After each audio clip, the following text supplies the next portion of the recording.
Cool Figure TV. Revolutionary salute. Revolutionary salute. Like, subscribe.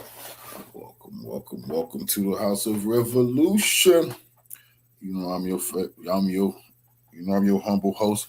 The Yamin of Revolution. It's too late. The fall of America is here. But before we get into that, y'all be sure to wipe y'all feet. That means hit the like button. You in the House of Revolution. Like, share, subscribe, support the platform, y'all. Sometimes I think I might be living in a nightmare. Everyone I talk to is just shocked at how we are destroying this country in real time. I mean, let me know down below in the comments if you feel that way. How is it possible that in just a few short years, we have witnessed such a monumental shift in the global world order that it would leave like the Roman Empire shocked and appalled? After all, the Roman Empire took about 200 years to finally collapse. We are moving way, way faster, like at warp speed, trying to collapse. Make no mistake about it, the United States and China are now locked in an open battle for financial supremacy. This is the real war, and it's happening. And this week, China moved its biggest pieces across the global chessboard, while Washington raced towards $40 trillion in debt. It's happening, $40 trillion. I mean, you can't make this up. It's total madness. So we've got a bunch of huge news stories that the mainstream media are totally ignoring right now that I want to go over. But first, before I forget, I've been surgically gathering info on the massive breakout in gold stocks that I see coming. I was shocked to learn that Wall Street billionaire, legendary fund manager Howard Marks, famous Howard Marks, is now positioned through Oaktree Capital in a company whose CEO just dropped $400,000 on shares. And they have a new analyst report out that shows a price target that is 82% above the current price. So stay with me here on that. I'm going to seriously consider making this actually one of my top gold positions right now. I'm going to show you that in a minute. But first, China is no longer talking about escaping the US dollar system. It is actually building the escape hatch and inviting the rest of the world to use it. So the People's Bank of China has placed the yuan at the center of its new 5-year plan. More than half of China's own trade is already settled in renminbi. Then came the bombshell this week that Deutsche Bank became the first non-Chinese bank in Europe to authorize a clear renminbi transaction pathway. So that's a direct bridge into China that doesn't depend on dollars or the American SWIFT system. Bye-bye. We don't need you anymore. Deutsche Bank is also issuing panda bonds, as they call them, which are debt denominated in yuan instead of dollars for the first time. This is happening at Deutsche Bank. So China doesn't have to replace the dollar overnight. It's not going to. It only needs enough parallel rails in place to weaken Washington's weapon, which is sanctions. So across the BRICS nations, more trade is now moving into those local currencies at record speed. And China is backing it with something that Washington cannot print, gold. And that, my friends, is the other huge story of the week. So we just learned, of course, that China just bought 20 tons of gold, a new record in 1 week. And it's no coincidence that Senator Rand Paul finally got invited to Fort Knox this week after years of asking to go. They finally let him see the gold there. He went there right as China bought up all of this gold. It's very interesting. I don't believe in coincidences at all. So you see what's happening here, right? China buys 20 tons of gold. The U.S. is trying to comfort our allies that don't worry, we have some gold too, even though the U.S. dollar is not tied to it, so who cares? And then in between all of this huge fight between China and the U.S. sits Japan. So Japan is now trapped directly in this crossfire. And the yen basically collapsed last week, falling to 4-decade lows. The U.S. Treasury then jumps in, prop it up with billions of dollars trying to save it. Then, right as that's happening, Russian President Putin landed on the hotly contested Japanese island called Liturup. Now, Japan says that island belongs to us. What are you doing there? Russia says, no, sorry, I'm going anyway. It's a contested island, so you can pound sand. Japan was pissed, called the visit absolutely unacceptable. Putin did it anyway. So again, you see what's happening here. The U.S. tries to show strength against China, propping up Japan. Then China's ally, Russia, shows up and says, hey, we're the ones with the strength, not you. Have fun with your $40 trillion in debt while we build an entirely new currency system that's backed by gold. And we haven't even talked about the manufacturing problems that the U.S. is facing right now. So the U.S. is getting crushed compared to China's manufacturing. Not even close. So the FCC just blocked authorization of new foreign-made advanced robot components. So the actuators that go in like to the hands of the robots, all of these pieces that were coming out of China, sorry, the FCC said no more. Meaning that if you're making robots in the United States, more than 65% of those component costs must come from inside the United States. But we don't make them. So this is not a victory. That's Washington slamming the emergency button because China has already built the entire supply chain first. Catherine Austin Fitts described this contrast perfectly when I interviewed her this week. China has some real economic problems, and I don't want to underestimate them. But if you look at what they're doing to apply technology, we're applying technology for control, and they're applying technology to make something better, faster, cheaper. And who gets crushed while Washington fights for global supremacy? You do. Well, President Trump is now actually trying to convince American voters ahead of the midterms that paying more for gasoline is fine because of the war against Iran. So I just say this. So for you to pay a tiny little bit more for your gasoline, just remember you're doing it so that a very evil country cannot have a country. Really, it's the number one state sponsor of terror in the world. We don't want to have them have a nuclear weapon. So remember that when you have to pay a little bit more, you're at $4. It's okay. I mean, it's I'll never apologize. I did the right thing. Are you kidding me? Good luck with that. Because of the Iran war that we are fighting on behalf of Israel, Americans have to pay more for energy and groceries? Just shut up and take it. Okay. Americans don't want higher gas, groceries, or electric bills, and they absolutely do not want war with Iran. Overwhelmingly, those numbers are in. Period. End of story. And any Israeli first neocon type, MAGA type, trying to convince you otherwise is compromised and paid for. So Trump's approval just hit 33% in the latest Economist YouGov poll. With the midterms approaching, this is catastrophic. And our debt is catastrophic. America's debt is above 39.9 trillion and could cross 40 trillion before this month is over. Peter Schiff says this is why the Federal Reserve has effectively chosen inflation. It cannot raise rates high enough to crush prices without detonating the federal government's interest expense. Listen to Peter. Warsh is correct that inflation is a choice, but the reason the Fed keeps choosing inflation is because the deficits are so big. And the bigger the deficits get, the more pressure there is on the Fed to choose inflation, because the more economic pain is going to be felt immediately if they don't choose inflation. That's the nightmare. Washington protects its mountain of debt by sacrificing your purchasing power because they don't care about you. So prices keep rising, your savings buys less, your paycheck buys less, and the government calls that stability. So now as we transition, I want you to look at these 5 charts because this tells everything. Because the de-dollarization trade is in full effect. As economist Peter Schiff says, the de-dollarization trade is moving into gold again. Listen. Foreign central banks are accumulating gold. And so I think that trade, that de-dollarization trade, is back on. And the disaster of a situation that we created in Iran, that is, I think, fueling the resurgence of the de-dollarization trade. And he's right. Look at these charts. So this is the Global Fund Manager survey. This fund managers now call gold undervalued for the first time since March 2023. So big money is now shifting. Second, look at this chart. The long dollar trade is 2 standard deviations overcrowded, just like it was in December of 2015, when it unwound and then gold mining indexes exploded and some junior miners became 10-baggers.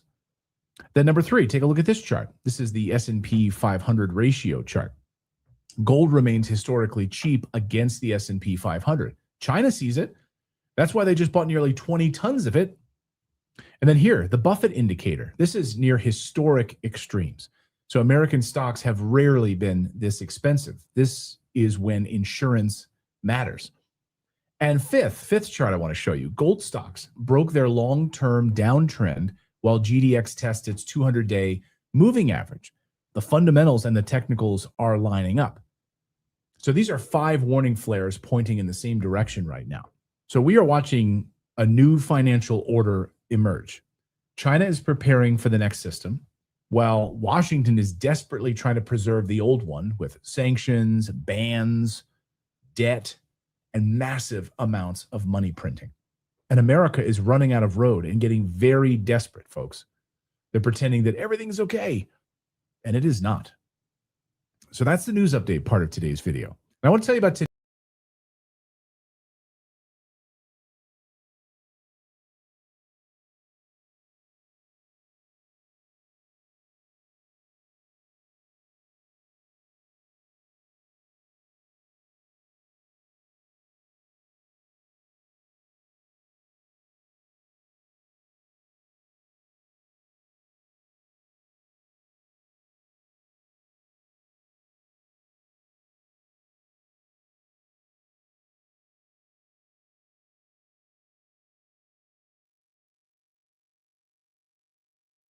It is a remarkable thing. I spent the afternoon at the summer palace of the emperor in the capital city of Beijing.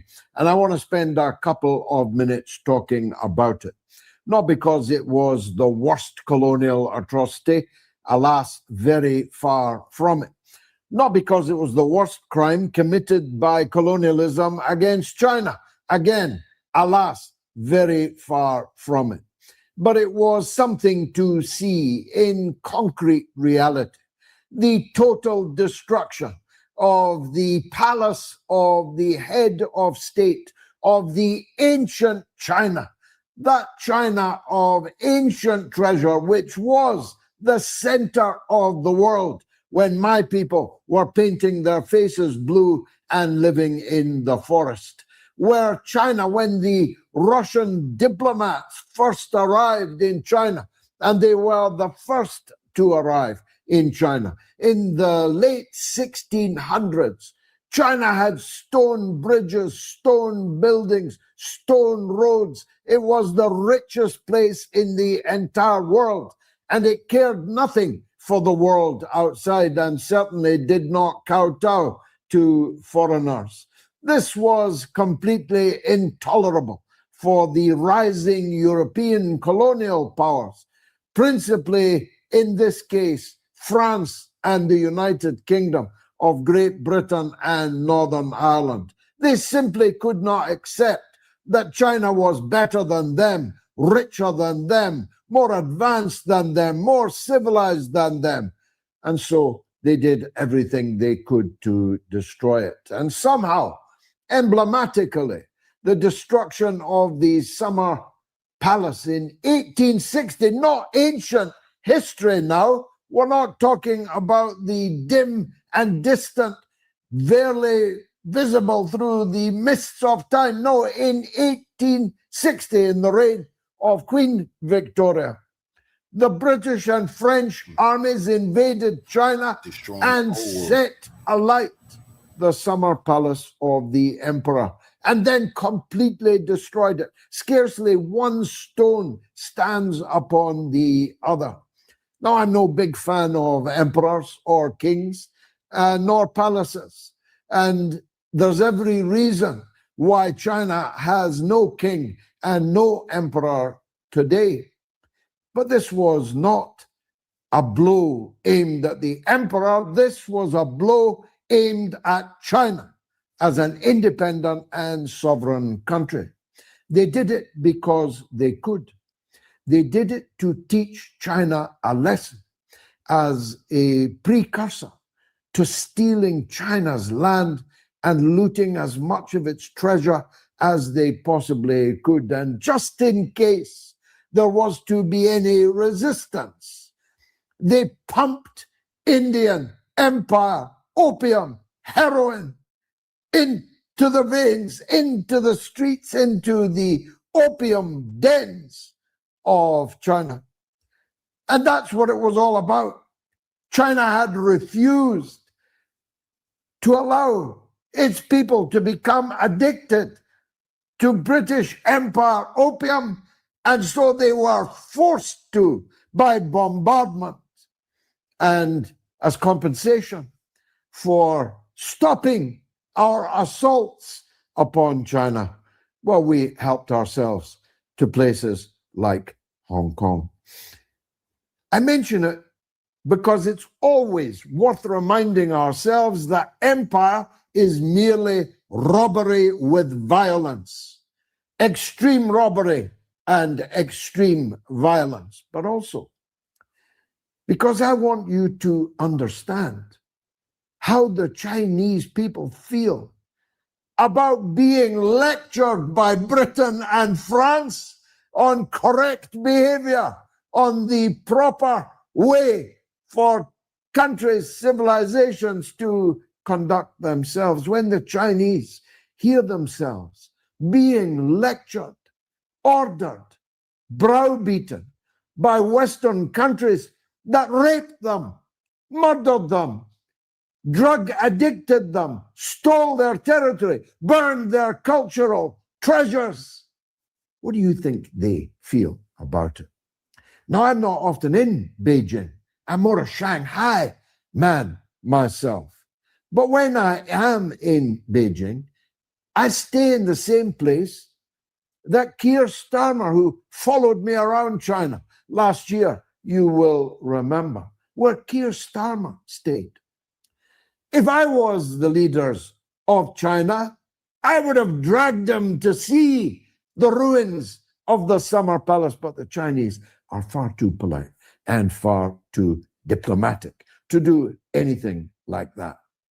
But just in case the British elite imagine that the Chinese people have forgotten these crimes, I've got to tell you, there must have been 500,000 people today going round the ruins of the Summer Palace.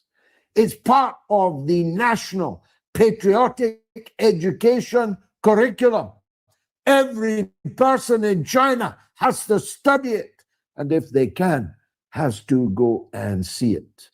This informs China's view of the world, as it would if China had invaded London, laid waste to the Houses of Parliament, Westminster Abbey, Buckingham Palace, and our cultural artifacts and treasures. If the Chinese had invaded us and stole our things, if the Chinese had invaded us and forced us to inject their opium into our veins, and then seized significant parts of Chinese territory and occupied it for centuries afterwards, how do you think we'd feel about being lectured by China on human rights and on international affairs?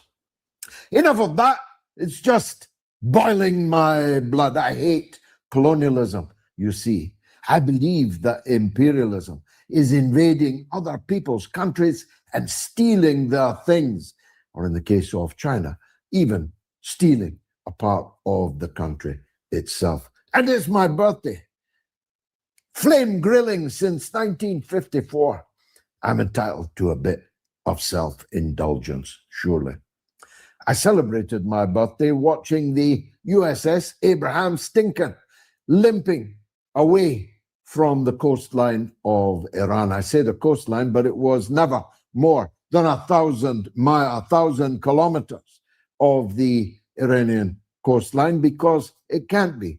It's a giant floating coffin, or it was a giant floating coffin. Now it's a giant floating shithouse. That's right. The flagship of the U.S. Navy is a sea of excrement. The toilets don't work. There's not enough soap for the 5,000 poor sailors dragooned into serving aboard her. There's not enough toilet paper. In fact, there's no toilet paper at all. The drains don't work. The laundry doesn't work. And the food rations are at one and the same time indistinguishable from that which is floating in the blocked lavatories, and also extremely, well, parsimonious in content. And when you look at Mar-a-Lago and the Roman Empire rations that are enjoyed by Trump's cronies in Mar-a-Lago every weekend, when you look at Trump on that glorious fairway, never forget that when asked by reporters this week if the men on the Abraham Lincoln, having been on board for almost 300 days without setting foot on land, had been away too long, he said, not nearly long enough. Or when Trump told a clapping group of SEALs behind him and in front of him, the ones behind him, by the way, intriguingly, were law enforcement officers, clapping every utterly absurd and obscene statement that he made when he told them that he had decided that he was going to add the Strait of Hormuz to American national territory, that the Strait of Hormuz in the Persian Gulf was henceforth going to be a part of the United States of America. They all clapped. What kind of people clap such a maniacal idea as that? Especially as the White House was forced to quickly reassure everyone 1 hour later that Trump had only been joking. If he was only joking, why were they all clapping? If he was only joking, why did he look so serious when he was saying it? It was not a joke. Trump meant it, just like he means Greenland, just like he means Canada, just like he means Panama, just like he means Cuba, just like he meant Venezuela, where daily he boasts that he has stolen tens of billions of dollars worth of Venezuelan national wealth. Now, older viewers will remember when I was campaigning that Venezuela's sovereign gold inexplicably banked in the Bank of England. Who does that? Be released to the people of Venezuela whose gold it was. The Bank of England refused. Well, now they have decided to return Venezuela's gold, but not to Venezuela. No, they're going to give Venezuela's gold to the United States of America, which will then decide how and with whom to disburse that wealth. Who will get the contract? Well, we already know. It'll be a Trump crony, if not a Trump member of the Trump family. The crime family will get their hands on Venezuela's gold long before anybody in Venezuela will. So Trump means it. The question, therefore, for the rest of the world is how long we're going to put up with this. Really, it is the primary principal question in the world today, how we shake off the shackles of the Israeli-American empire before it's too late, before that Israeli-American empire can destroy the world and everyone and everything in it. You know, God gave us such a treasure in this planet. I was on a lake today of such beauty that even at my advanced age, I almost shed a tear at the sheer beauty of the scene. God gave us everything that we could possibly need to live a happy, harmonious, peaceful, plentiful life. And look what we've done to it. We've put Donald J. Trump in charge of its destiny. Of course, he's no longer in charge of China or Russia or even India or even Indonesia or any of the BRICS countries. He's not in charge of these places anymore, as the fact that not a single aircraft carrier after the pivot to Asia of 2014 any longer remains in theory. But he is in charge of whether World War III destroys God's green planet or not. And that's our fault. Fool me once, shame on you. Fool me twice, shame on me. We are ruled, almost all of us, by leaders so supine, so stupid in many cases, that we have put ourselves in a position where we are committing national suicide on behalf of Donald Trump and Joe Biden before him. I've said before, you know, if Jack Kennedy had appeared in front of me and asked me to do something, there might have been a fair chance he could have persuaded me to do it. But Joe Biden, Donald Trump, what kind of people allow themselves to be ordered around, to be forced to commit self-harm? Why would you do it? Why are you doing it? Why is Andy Burnham allowing Donald Trump to bomb Iran from English airfields? Why is Merz allowing German industry? You know how many car workers have lost their jobs in 2026, and it's only August. 144,000 automobile workers in Germany have lost their jobs, and the results of Porsche and many other top German brands are yet to come in. The deindustrialization of our countries has been driven by Joe Biden and Donald Trump. The energy crisis in which we are now gripped. What are you complaining about? Said Donald Trump. I will never apologize. Well, a guy that commits a crime against you and tells you he will never apologize, he deserves to go down to defeat the very next time you get the opportunity, which in the case of the United States is in November. What kind of rulers do we have? But what kind of people are we to continue to be ruled by people who will continue to be ruled by Joe Biden and by Donald Trump? The war in Ukraine is vaulting forwards, as I predicted to you 4 years ago. Now, I left school at 16.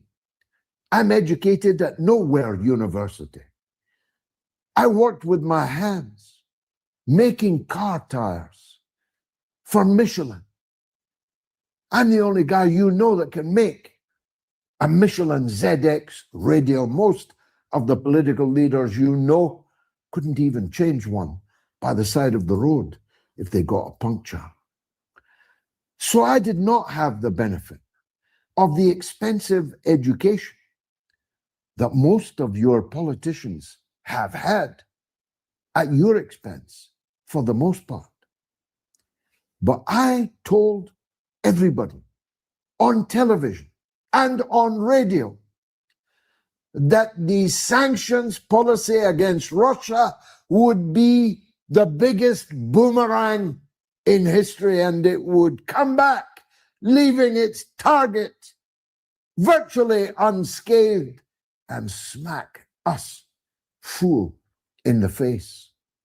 I told you when better educated people were lying to you that Russia was going to lose this war against NATO over the dead bodies, 1 million of them in Ukraine.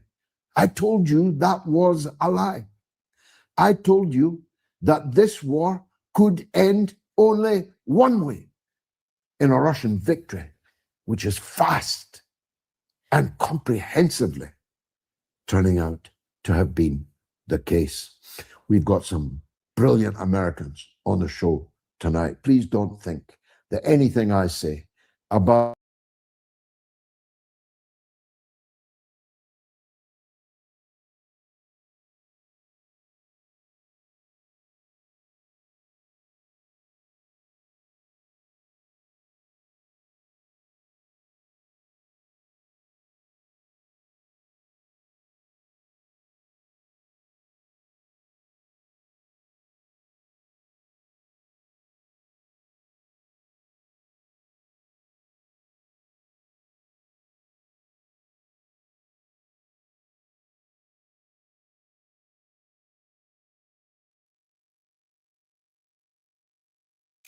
Okay. Yeah. Cough twice for me? Great. Okay. Yep. Let's check in. Primary season is almost over. The 2026 midterm elections quickly approaching. I keep saying it's the most important midterm in our lifetime. New polling ahead of the midterm election shows Democrats are feeling highly motivated to get out and vote. You might have noticed it's August and midterm season is starting. Hundreds of politicians, both the seasoned and the bland, are out on the campaign trail, shaking babies and kissing people they shouldn't. And one big question is looming over all of this. What's the point? I'm not talking about Trump messing with the election or whatever. That might get its own episode. Maybe. I'm talking about the promises that candidates are running on. I'm running for the Senate to make life easier today. Comey will lower taxes, cut wasteful spending, and roll back costly regulations. Whatley will break the gridlock, cut taxes, and lower costs. Slashing regulations that hurt Alaskan energy and cutting reckless spending that drives up prices. In the Senate, I'll take on corruption and keep fighting to lower your costs. This is about who's on your side, and I'm with you. With very few exceptions, there is nothing in the program of Republicans or Democrats that is the least bit enticing. The only things on the menu are either doing nothing about the ongoing horrors or the same tired and utterly pointless posturing like getting men out of women's sports. There's absolutely zero ambition. No big ideas, no radical transformations, just the same things we've heard for 15 years while one party speedruns societal collapse and the other one rolls over and helps them. So, what are we going to do? Well, you might remember last year when Americans flocked to the Chinese app RedNote after Congress's TikTok ban. So now American users are flocking to a different Chinese social media platform, making it the most downloaded app in the US. It's called RedNote. The ban was designed to give American politicians and capitalists another way to control what people saw on social media. And it did the exact opposite. I'm moving to China because what the fuck, America? I'm thinking that this place is like North Korea. Like everybody's living in poverty, they're oppressed by their government. I'm floored right now. I'm absolutely floored. Oh my God.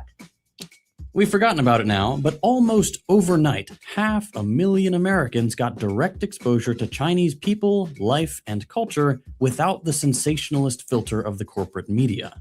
And it turns out, that makes a difference. I know that because I don't need to tell you what China maxing is. You're in a very Chinese time in your life, I'm sure. You know the words to Yi Jianmei. You wear the Beijing bikini. You are ready for what's coming. Tomorrow you are turning Chinese. And I know that sounds intimidating, but there is no point in fighting it now. Like, maybe you don't know what I'm talking about, but there's a good chance you've at least heard of things like Speed's live stream tour of China, or Hassan's, or even with a more mainstream media diet, seen videos like these. When I tell them how modern the cities are, people are shocked. I like living in a giant industrialized futuristic city because I grew up in such a small town America. Americans are, more than ever before, getting a lot of exposure to what China actually looks like. And I can't lie, it looks good. Like, just look at this.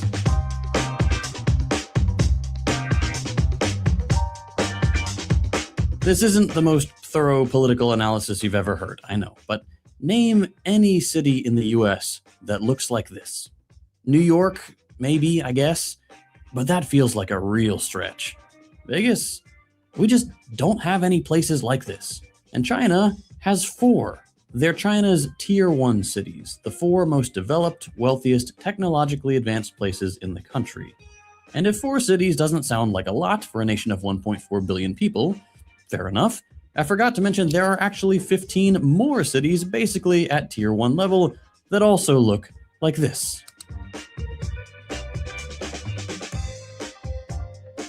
Compare any of these places to what they looked like 30 years ago, and it barely makes sense. Where in the US have the last 30 years looked like this? And it's not just the general vibe of the cities and the pretty lights and how clean they are. It is everything that supports them. Now, you can probably see where I'm going with this, but 26 years ago, China had 0 high-speed rail. Today, the country has over 30,000 miles, which is more than every other country in the world combined.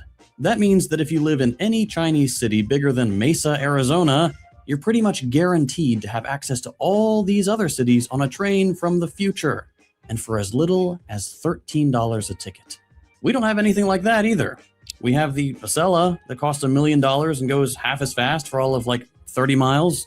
It lets you skip past Rhode Island and Massachusetts, which, if we had to have HSR anywhere, that was the right call. But that's just nothing like what China has proved is possible these days. And the most impressive thing is that a few years ago, no one believed in this. If you paid attention to politics in the 2000s and 2010s, you probably remember how common it was to see headlines about China's ghost towns. There were all these reports of huge cities sitting completely empty that supposedly proved that China was running around without any clue of what they were doing. They were building expensive trains to nowhere, connecting cities that no one lived in. Consider Pudong. Pudong was the poster child for the excesses and inefficiencies of China's semi-planned economy. Milton Friedman, the free market guy that got America on neoliberalism and invented the pencil, called it, quote, a statist monument for a dead pharaoh on the level of the pyramids. In jerk talk, that means a huge waste of money. And yet, fast forward a bit, and Pudong now has an occupancy rate of 99% and 4 times the population of Manhattan. And Pudong isn't alone. Kangbashi, Binhai, Tianjin, the Zhengdong New District. All of these places I'm definitely pronouncing right got the ghost town treatment.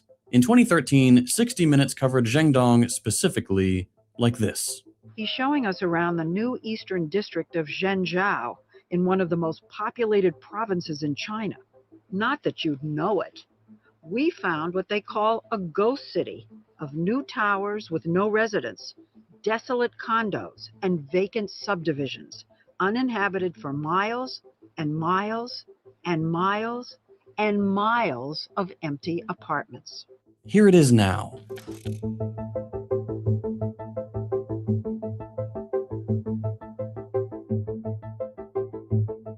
Over 1 million people, incredible infrastructure, public transit, and randomly, but importantly, 41 hospitals. Here's a crazy statistic to put this in context. 90% of Chinese homes have been built in the last 30 years. And the most shocking part, 90% of people in China outright own their home. Compared to here, 65% and falling, even though it's supposed to be the most basic part of the American dream. The image of China that's in the collective imagination, with good economic indicators on paper, but a rundown backwater in practice, is just not matched by reality. China, of course, still entertains this idea to some degree. The country still calls itself a developing nation, as opposed to developed, because, quote, once you are advanced, you are declining. China isn't there yet. Still today, I think most people think of China as a factory offering cheap labor and cheap stuff that breaks right away to the wealthiest countries. that hasn't been the reality for a while now. These days, China might be the most advanced place companies go for the most high-tech stuff. Take one example. In the EV market, there's the car manufacturer BYD. These electric cars are radically cheap and fantastic, and in just a few years, they've become the global leader in this market. You might be hearing about it for the first time if you live in the US, because thanks to our insane tariffs, we can't buy what even the New York Times calls the world's best electric car. And the kicker is, their least expensive model sells for 10 grand brand new. I'm a car guy, and maybe that gives what I'm saying a little credibility. But if not, here's Ford CEO Jim Farley. It's the most humbling thing I've ever seen. 70% of all EVs in the world, electric vehicles, are made in China. They have far superior in-vehicle technology. And even beyond that, their cost, their quality of their vehicles is far superior to what I see in the West. I drive the Xiaomi. We flew one from Shanghai to Chicago, and I've been driving it for 6 months now, and I don't want to give it up. And if all that sounds crazy, wait until you hear about Chinese solar power. In China, a years-long investment in renewable energy is beginning to pay off. Since China started taking climate change more seriously in the early 2000s, and especially since 2020, government subsidies to the solar panel industry have created what even the Financial Times can admit are rock-bottom prices. Production is so thoroughly developed, the battery and power conversion tech has improved so much thanks to China's investments in R&D that now we have a solar panel overcapacity. The world literally cannot absorb it. Not to put too fine a point on it, but what the fuck have we been doing? And China was able to get there for the very modest sum of $18 billion in state money. We just spent twice that on losing the Iran war. And it's not just electric cars and solar power. Consumer goods like DJI's microphones and drones and cameras are world-class. Huawei's phones are incredible. Even iPhones, they're designed in the US. But here's Tim Cook. There's a confusion about China that, and let me at least give you my opinion. The popular conception is that companies come to China because of low labor cost. I'm not sure what part of China they go to, but the truth is China stopped being the low labor cost country many years ago. And that is not the reason to come to China from a supply point of view. The reason is because of the skill and the quantity of skill in one location and the type of skill it is. Like the products we do require really advanced tooling. And the precision that you have to have in tooling and working with the materials that we do are state of the art. And the tooling skill is very deep here. You know, in the US, you could have a meeting of tooling engineers and I'm not sure we could fill the room. In China, you could fill multiple football fields. Meanwhile, at least on the tech side of things, our leaders have staked our future on email writing software and chatbots that nobody wants. These kinds of things are little treats that are pretty cool, and you'd expect the richest country in the world to be on the front lines of that stuff. And we're not. Treats were the last thing the US could point to and say, look, we're the best at this. Not anymore. And I get that it's not strictly necessary. Nobody needs super advanced mics and phones to live. But all this is happening in a country that's also done the most to make basic life necessities accessible to the greatest number of people. China's track record is 800 million people being lifted out of poverty in 40 years. It's a country that, no, isn't perfect in matters of healthcare, but people there don't automatically lose coverage when they lose their job. There's no such thing as medical bankruptcy in China. Meanwhile, we're paying $2,000 out of pocket every month on health insurance. China is also a country where education is, for the most part, incredibly affordable and doesn't become this lifelong debt trap. And last year, China's real estate boom ended. Prices dropped, the market suddenly became a much smaller part of the country's economy. But did China have a 2008 moment like every major outlet predicted they would? No. They rode it out without a dramatic crisis like we had here. They knew it was coming and they planned for it. Imagine that, your government having a little foresight. Speaking of treats, I've been cooking up a little something for you these last few months. But as always, I want to respect your time. If you're not interested in hearing about my new project, you can skip ahead to this timestamp, and you can always come back later if you want to. For those of you who stuck around, thank you so much. For the last few months, my wife and I have been building the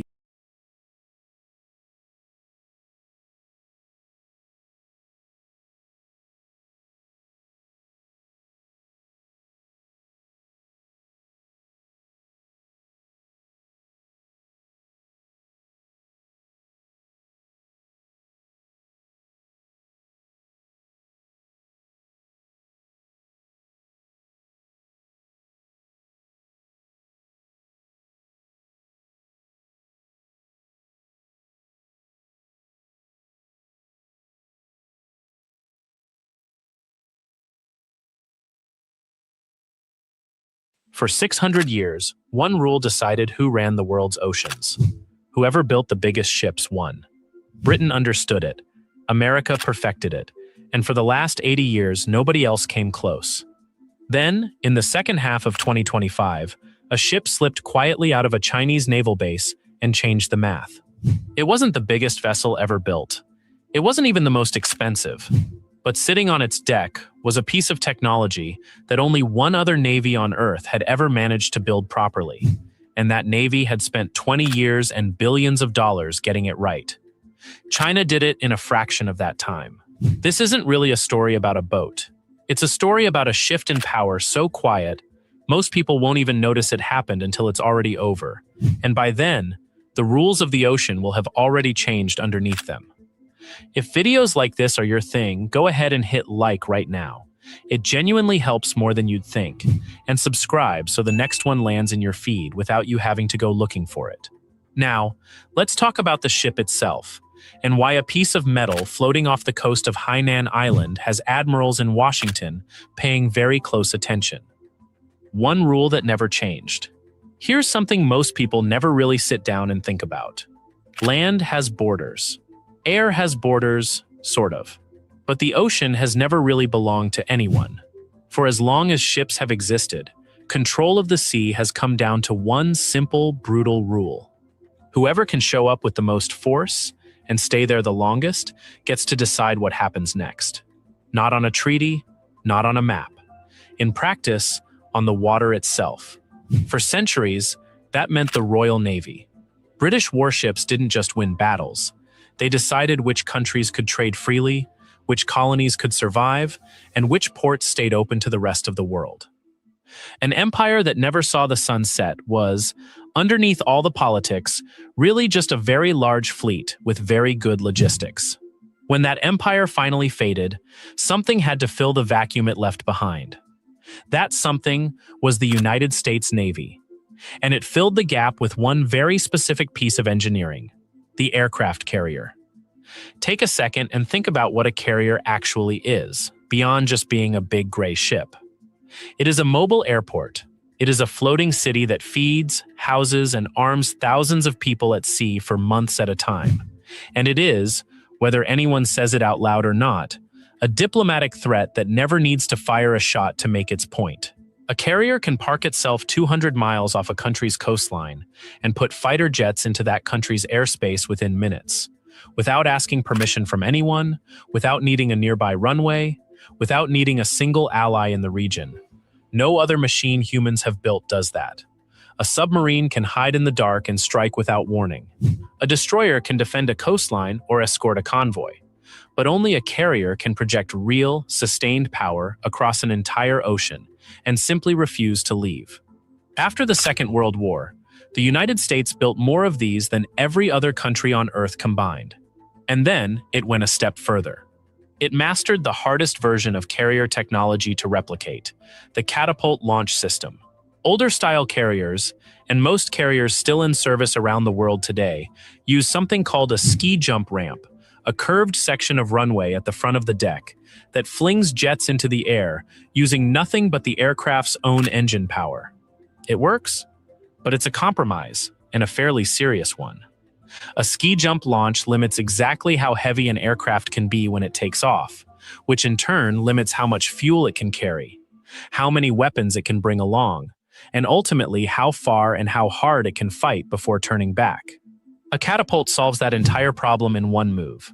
Instead of relying on the jet's own engines to build up speed, a catapult physically grabs the aircraft and slings it off the deck at full flying speed in a couple of seconds, no matter how heavy it is. That means a fully fueled, fully armed jet can launch on every single sortie, not just the lighter ones. For most of the last 80 years, only the United States Navy had truly mastered this technology at scale, first using steam-powered catapults on its Nimitz-class carriers, and more recently pushing into something even more advanced. France managed exactly one carrier of its own with catapult technology, the nuclear-powered Charles de Gaulle. Everyone else, including China with its first two carriers, made do with the ski jump, because building a reliable catapult system from scratch is brutally difficult engineering. It was, for decades, like watching every other navy on the planet race in ordinary stock cars, while one country quietly perfected a Formula One engine, and had absolutely no intention of sharing the blueprints. China wanted the real version, not a smaller one, not a cheaper imitation. The actual top-tier technology that only a small handful of engineers anywhere on the planet had ever successfully pulled off. The ship that changed the conversation. On November 5, 2025, at Yulin Naval Base on Hainan Island, in front of President Xi Jinping himself, China commissioned a warship called the Fujian into active service. Named after the coastal province that sits directly across the water from Taiwan, the ship carries the hull number CV-18, and at first glance, it doesn't look wildly different from any other large gray warship cutting through the water. 316 meters long. A beam stretching 76 meters across, a full load displacement estimated at somewhere between 80 and 85,000 tons, and a crew of roughly 2,500 sailors and aviators living, working, and sleeping inside its hull for months at a stretch. But here is the one detail that made naval analysts across the world sit up straight the moment it was confirmed.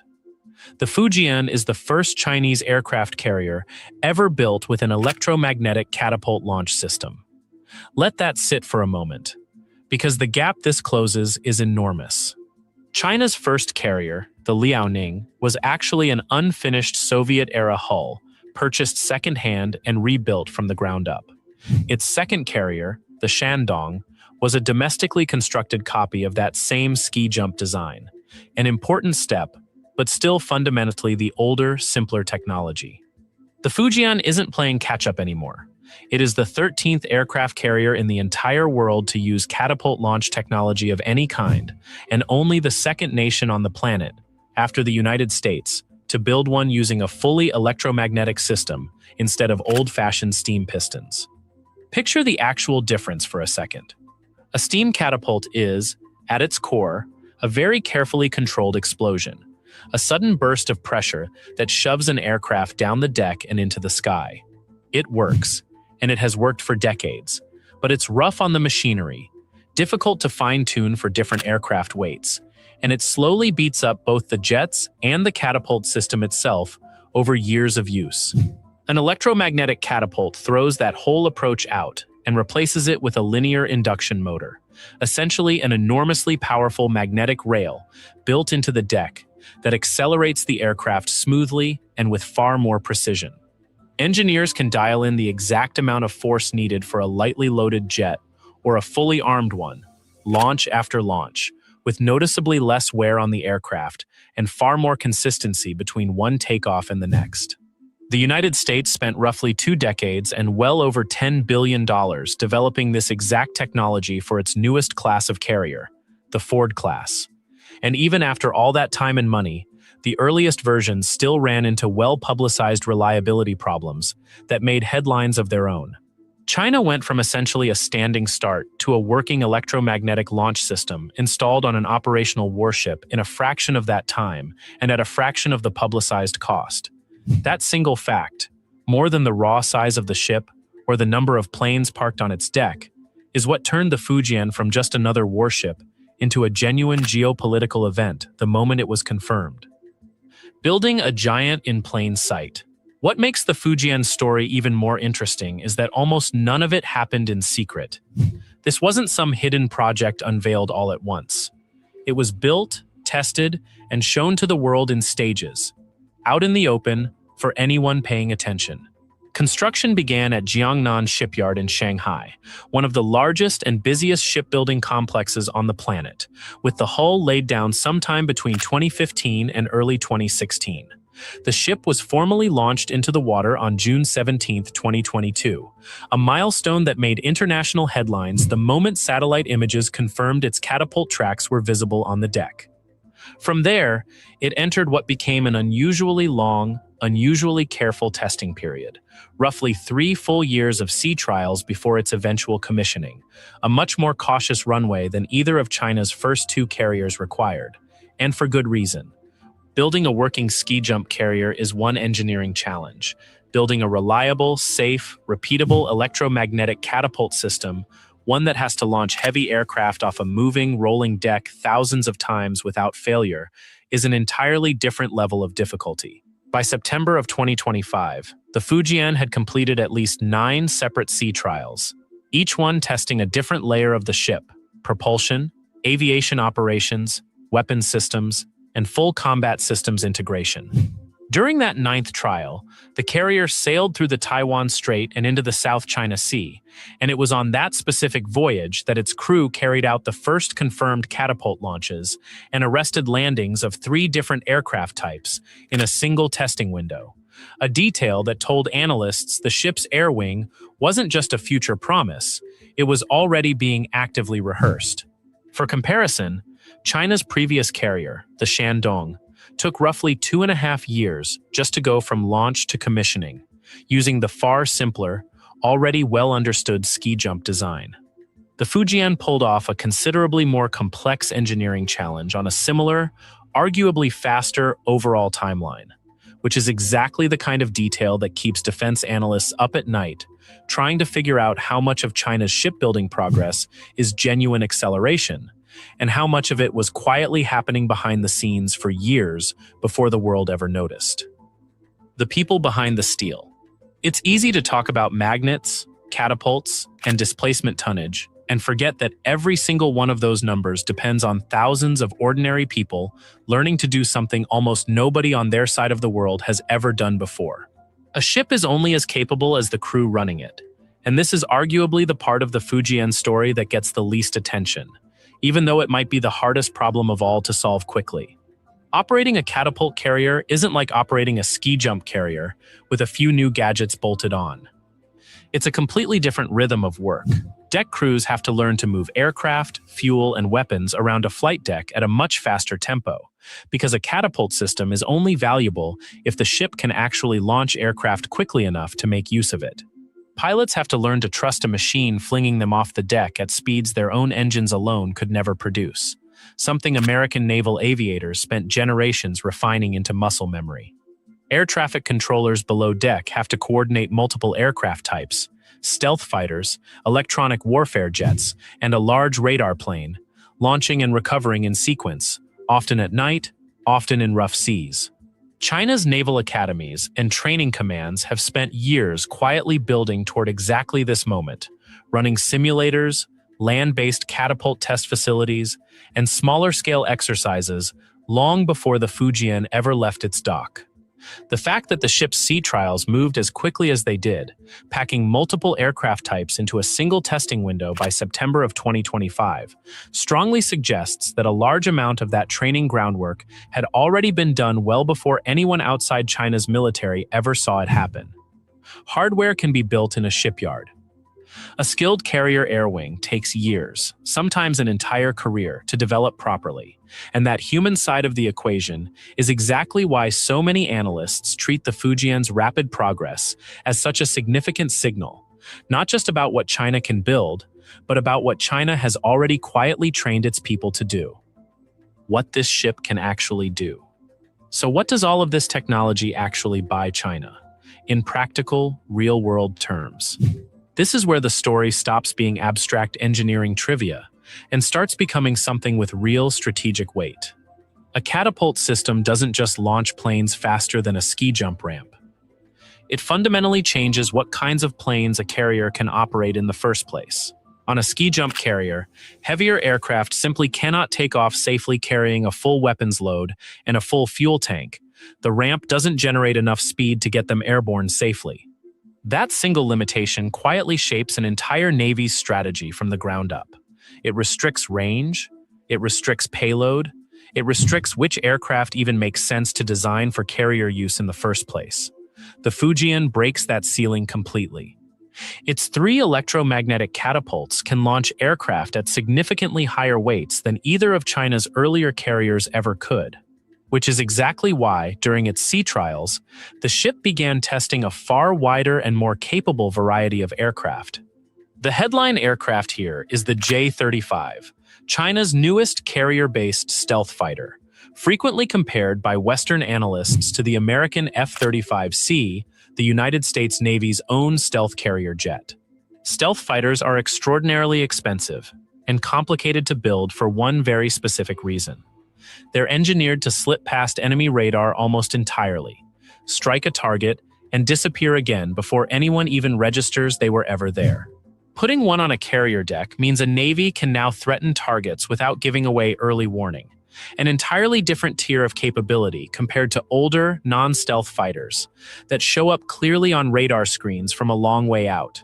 Alongside the J-35, the Fujian has also launched the J-15T, an upgraded, catapult-compatible version of China's existing carrier fighter, and the J-15DT, a specialized electronic warfare variant purpose-built to jam enemy radar and scramble communications before a strike ever begins. And then there's the aircraft that quietly matters just as much as any fighter jet on that deck, the KJ-600. This is a fixed-wing early warning aircraft, essentially a flying radar station, broadly similar in role to the American E-2 Hawkeye that's flown off U.S. carriers for decades. Until the Fujian, Chinese carriers relied entirely on helicopters for this job, and helicopters simply cannot fly as high, travel as far, or scan anywhere near as much ocean as a proper fixed-wing radar aircraft. Getting the KJ-600 airborne from a moving carrier deck means Chinese carrier strike groups can now see much farther over the horizon, tracking ships, aircraft, and incoming threats long before they get anywhere close, sometimes hundreds of kilometers out. Without a plane like that, a carrier is effectively flying half-blind. With it, the entire strike group becomes dramatically more aware of everything happening around it.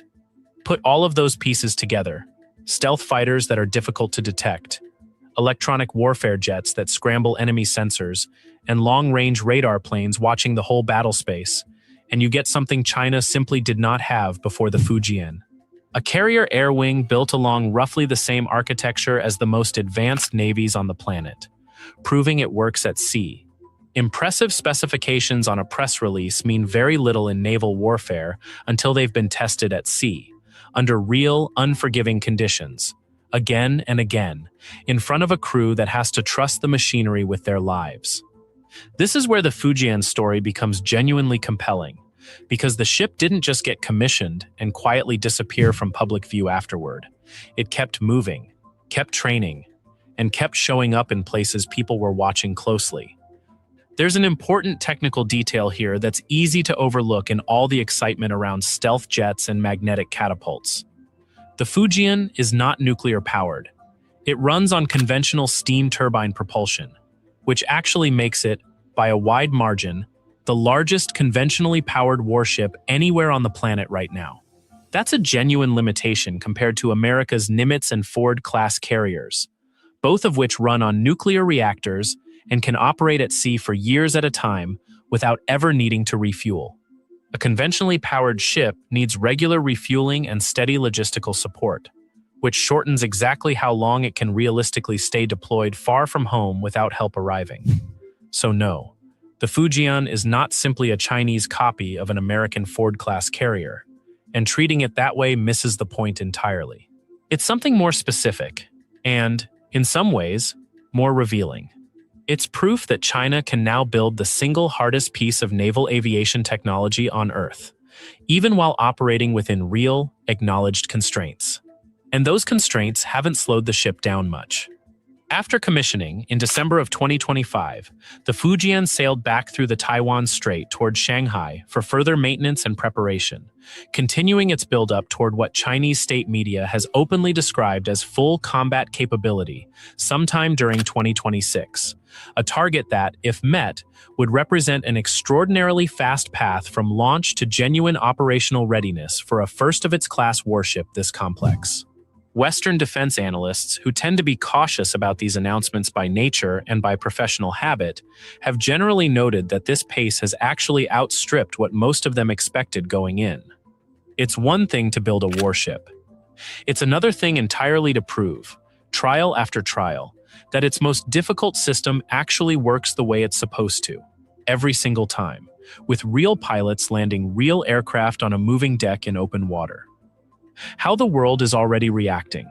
A ship this significant doesn't exist in a vacuum, and the reaction to the Fujian has rippled well beyond China's own coastline. Every time the carrier has moved through the Taiwan Strait, whether heading out for sea trials or returning for maintenance, the transit has been tracked, photographed, and publicly reported by regional navies and independent observers alike. Japan's Ministry of Defense routinely publishes details of Chinese naval movements near its waters. The Philippines, locked in its own long-running disputes with China over reefs and shoals in the South China Sea, watches every new Chinese warship with obvious unease. Taiwan, sitting directly across the strait from the province the carrier is named after, treats every Fujian transit as a moment worth public comment. None of this is really about the Fujian sailing somewhere it isn't allowed to sail. These are, for the most part, recognized international waters. It's about what the ship represents every time it moves. A more capable Chinese carrier fleet means a longer reach, a faster response time, and a stronger argument at the negotiating table the next time a regional dispute flares up over contested islands, fishing rights, or freedom of navigation. Washington has responded in its own way too, not through public alarm, but through steady, ongoing assessment. The Pentagon's own annual report to Congress on Chinese military developments has tracked the Fujian's progress closely, and American naval officials have been notably candid in interviews and defense publications about just how quickly China closed a technological gap that many assumed would take considerably longer. That candor matters. Militaries don't usually admit a rival caught up faster than expected, unless the evidence has become impossible to spin any other way. There's also a quieter, longer-running story happening alongside all of this, one that rarely makes headlines but shapes the strategic picture just as much as any single carrier. For years, Chinese research vessels have been mapping the ocean floor across the Pacific, the Indian Ocean, and even the Arctic, building an extraordinarily detailed picture of underwater terrain, currents, and conditions in exactly the corridors where submarines need to move undetected. That kind of seabed knowledge doesn't show up in a commissioning ceremony. There's no ribbon to cut and no ship to photograph. But it matters just as much to who eventually controls a given stretch of ocean, because knowing the terrain beneath the waves is just as valuable as controlling the surface above it. Put a modernized, catapult-equipped carrier fleet on top of that kind of underwater mapping effort, and you start to see a much more complete, much more deliberate strategy taking shape, one that's been building quietly for the better part of a decade. Why this ship, and why now? Here's where the story stops being about steel, magnets, and jet engines, and starts becoming about pure strategy. Because the Fujian was never really built to fight a war entirely on its own. It was built to change what other countries assume China is capable of, quietly, one sea trial at a time. Look at a map of the region the Fujian actually operates in. The Taiwan Strait sits directly to its west. The South China Sea, one of the most contested and heavily trafficked bodies of water anywhere on the planet, lies just beyond that. Further out still sit what military planners refer to as the first and second island chains, a string of islands and waters stretching from Japan down through the Philippines that has, for decades, effectively boxed in Chinese naval power. An American or Allied Navy could historically count on Chinese carriers simply not being able to project serious air power much beyond those, and no stealth aircraft was never built for that kind of reach. The Fujian is a direct answer to that old limitation. A carrier that can launch stealth fighters, jam enemy sensors, and track threats hundreds of kilometers out isn't just a defensive asset anymore, sitting quietly near the Chinese coastline for show. It's a genuine tool for projecting power outward, performing essentially the same function American carriers have carried out for the United States since the 1940s. And the Fujian isn't happening in isolation, which is easy to forget when a single ship dominates the headlines. It's one piece of what defense analysts widely describe as the fastest sustained naval expansion by any single country since the Second World War. China has already commissioned new stealth frigates. It's currently running sea trials on new amphibious assault ships capable of launching aircraft using their own dedicated catapult systems. According to the U.S. Department of Defense's own annual assessment of Chinese military development, the People's Liberation Army Navy intends to add roughly 6 more aircraft carriers over the coming decade, working toward a total fleet of 9 carriers by 2035. A 4th carrier, known as the Type 004, is already reportedly under construction at Dalian Shipyard, and this next one is expected to be nuclear-powered, solving the Fujian's endurance limitation entirely, with an estimated displacement that could actually exceed even America's newest Ford-class carriers currently in service. There's a hard economic logic sitting underneath all of this too, and it's arguably just as important as any single ship. China currently holds the largest shipbuilding capacity on Earth, civilian and military combined, by a wide margin over every other nation, a lead built over decades of dominating commercial shipbuilding contracts for container ships, tankers, and bulk carriers, long before any of this became a military story. That commercial base matters more than people realize, because the same shipyards, the same welders, the same steel supply chains, and the same engineering talent pools that build a cargo ship can, with the right investment, pivot toward building a warship. That means China can build complex vessels, including enormously demanding ones like carriers, faster and at a lower relative cost than almost any rival nation on Earth. The United States, by contrast, has publicly struggled in recent years with shrinking shipyard capacity, an aging industrial workforce, and repeated construction delays on its own newest vessels, problems that senior American naval officials themselves have acknowledged openly in congressional testimony. In a very real sense, whichever country can build ships the fastest and keep building them without slowing down ends up writing the rules for how the next few decades of ocean power actually play out. Right now, that particular advantage increasingly sits with China, and closing it back up is not something that happens with a single new shipyard or a single new contract. It takes years of sustained industrial investment. None of this means the overall balance of power flips overnight, and it's worth being honest about that instead of exaggerating for effect. The U.S. Navy still operates 11 aircraft carriers, every single one of them nuclear-powered, backed by a global network of overseas bases, decades of combat experience, and a web of formal alliances that simply cannot be replicated in a few short years, no matter how fast a shipyard moves. But that was never really the point of building the Fujian in the first place. The point was closing a gap that used to look nearly impossible to close within a single generation. And, by almost every available measure, it did exactly that. The ocean never stops being contested. Step back for a moment from the sea trials, the specifications, and the strait crossings, and look at the bigger picture this one ship actually represents. The ocean has never truly belonged to anyone. It's the one part of this planet that can't be fenced off, paved over, or permanently occupied, which is exactly why controlling it has always meant something different from controlling land. It has always come down to presence, to who can show up, stay there for as long as it takes, and be taken seriously the entire time. For nearly a century, the answer to that question was almost never in serious doubt. Now, for the first time in a very long while, it genuinely is. Somewhere off the coast of Hainan Island right now, a ship built almost entirely with domestic Chinese engineering is running drills, launching stealth fighters off a magnetic rail that took the most powerful navy on Earth roughly 20 years to fully perfect. This isn't a finished story by any means. The Fujian still has real, acknowledged limits, and the United States still holds a commanding overall advantage in total naval power and global reach. But the gap that used to look almost unbridgeable is now being measured in years, not decades, and the next ship in this story might close it even faster. Think about how much of your own daily life quietly depends on that 70% of the planet staying open, predictable, and safe to travel across. Almost everything sitting in your home right now, your phone, your clothes, probably even the device you're watching this on, spent part of its life on a cargo ship, crossing exactly the kind of contested water this whole story is about.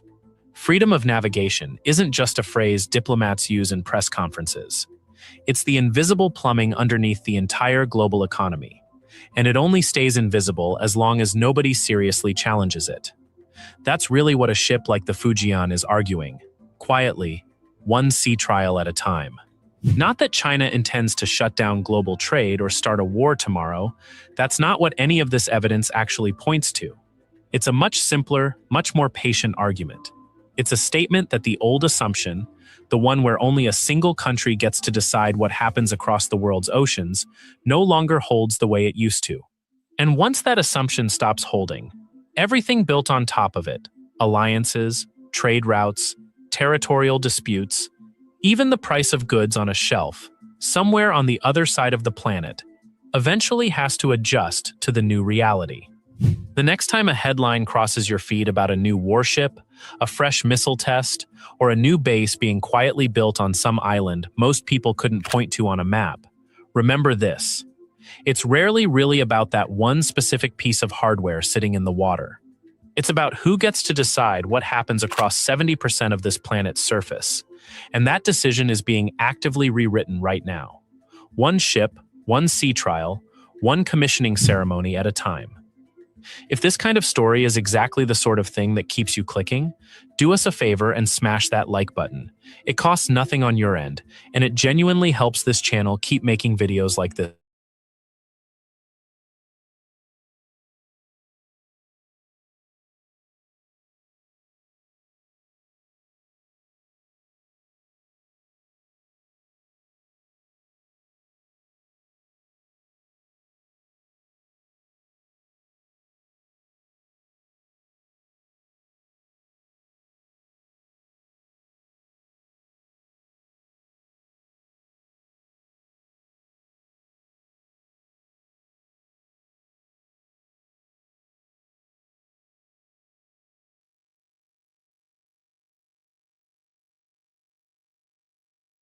As U.S. war of aggression continues against Iran, we are starting to see more cracks emerge amid U.S. military power.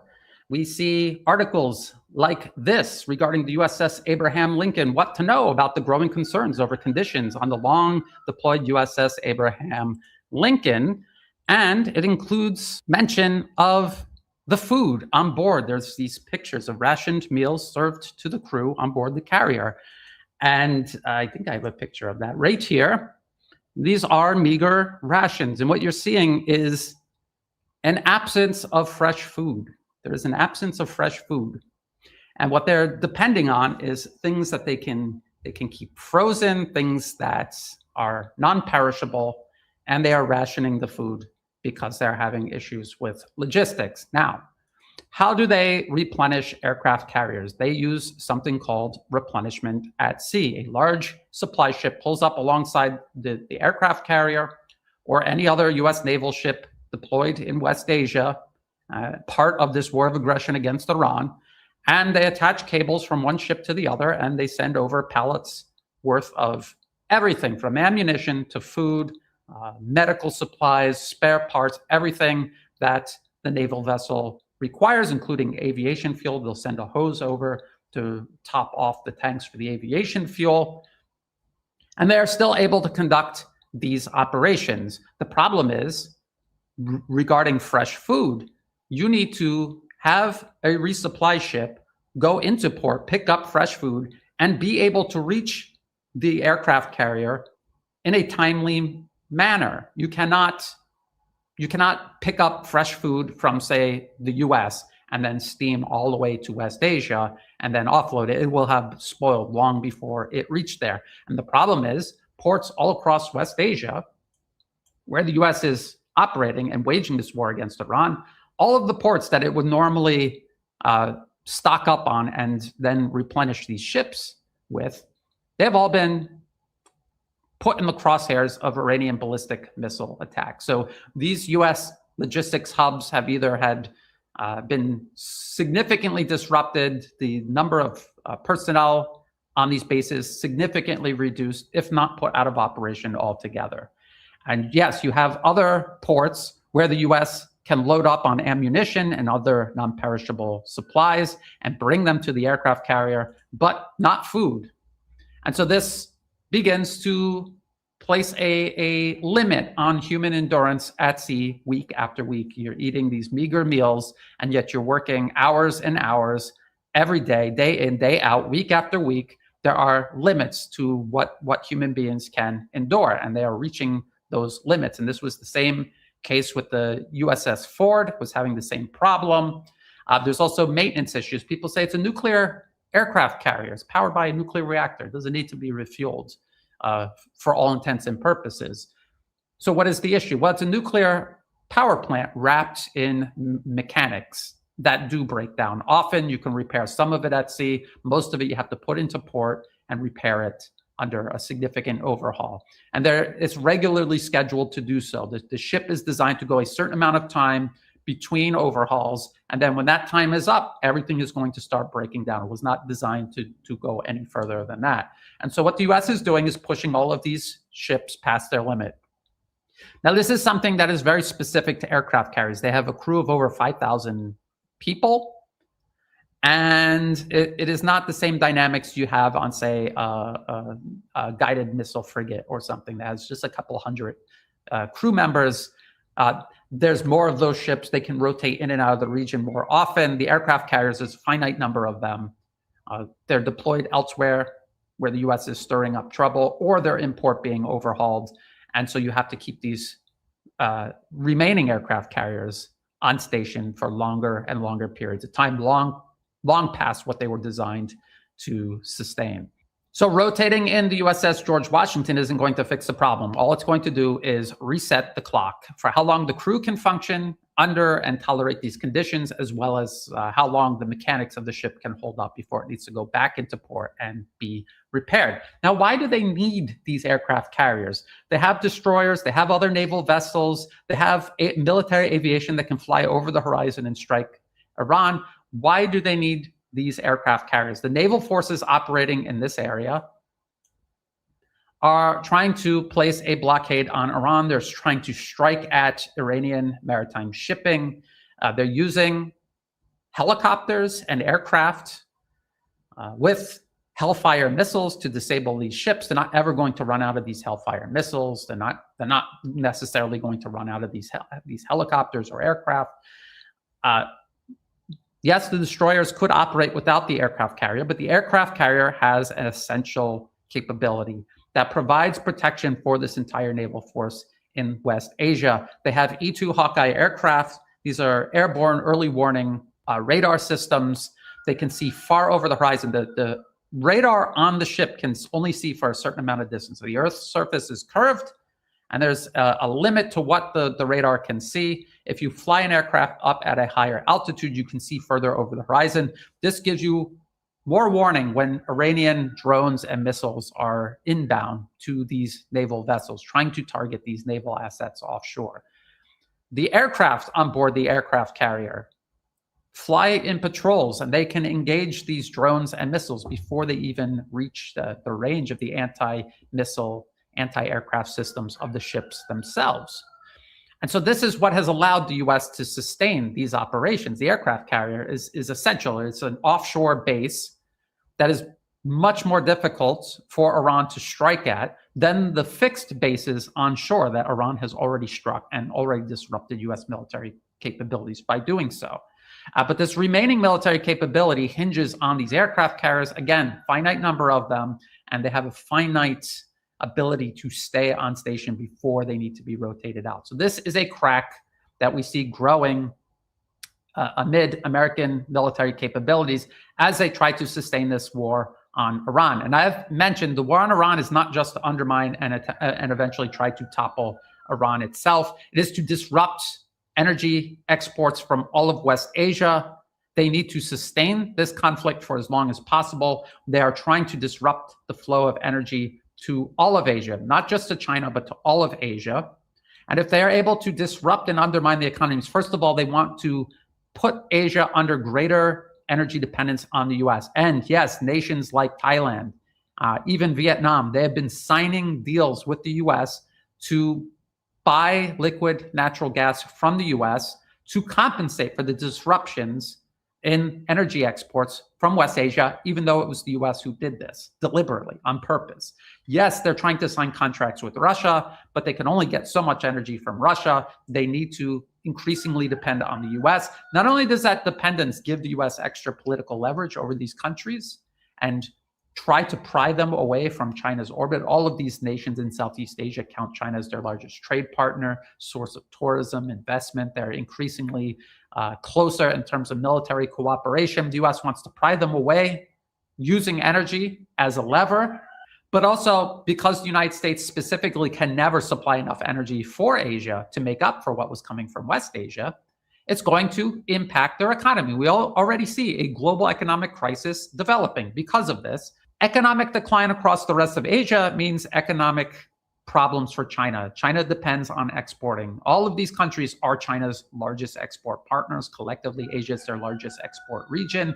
And if you are disrupting, undermining the economic viability of Asia altogether, you are going to impact the exports of China. Now, I'm not saying that this is going to work. People always say, Brian, you make it sound like the US has this plan, nothing can stop it. Well, first of all, we see the military limits to what the US can do while implementing this global war it's waging against multipolarism. I have repeatedly said this is a battle between the US not trying to match and exceed the rise of multipolarism. They know they cannot. What they are trying to do is disrupt everything, destroy the world in which multipolarism is trying to rise and establish itself. What multipolarism needs to do, nations like China, Russia, Iran, and everyone in between, what they need to do is work closer together to build faster than the US can disrupt and destroy. They need to work together to ensure that Iran can, so they're not going to win a war against the United States, but they can survive the war until the US is exhausted and until multipolarism can displace it, not just from West Asia, but from around the world. This is going to be a long, grueling struggle. The US, as a global empire, has tremendous power and momentum behind it, regardless of how much it is in decline. And it's going to take a long time to undo what it has done. It has been doing this for a long time. It's going to take a long time to stop it. And we have to remember that, yes, there are cracks forming in US military power. Here's another recent article, the Washington Post. I talked about this earlier in the conflict. The US and Israel were losing intelligence, surveillance, reconnaissance drones at a very quick rate. Iran was shooting them down very often. And now the Washington Post is reporting the US military has lost roughly 25% of its Reaper drones as Iran war depletes arsenal. The aircraft, which cost $50 million each, have seen heavy use around the Strait of Hormuz, but they are relatively easy targets for Iran and its proxies. They're being shot down. The US cannot replace them.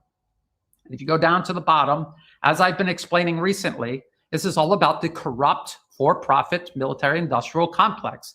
And they say, although U.S. Secretary of Defense Pete Hegseth has met with many of the companies responsible for building key munitions and secured what the Pentagon calls framework agreements to increase production, there are no contracts or funding yet for those firms to move forward. And what they're talking about is getting more and more money for arms makers, manufacturers. The problem is these arms manufacturers exist to maximize profit. They do not exist to create the amount of munitions actually necessary to achieve a purpose other than maximizing profit.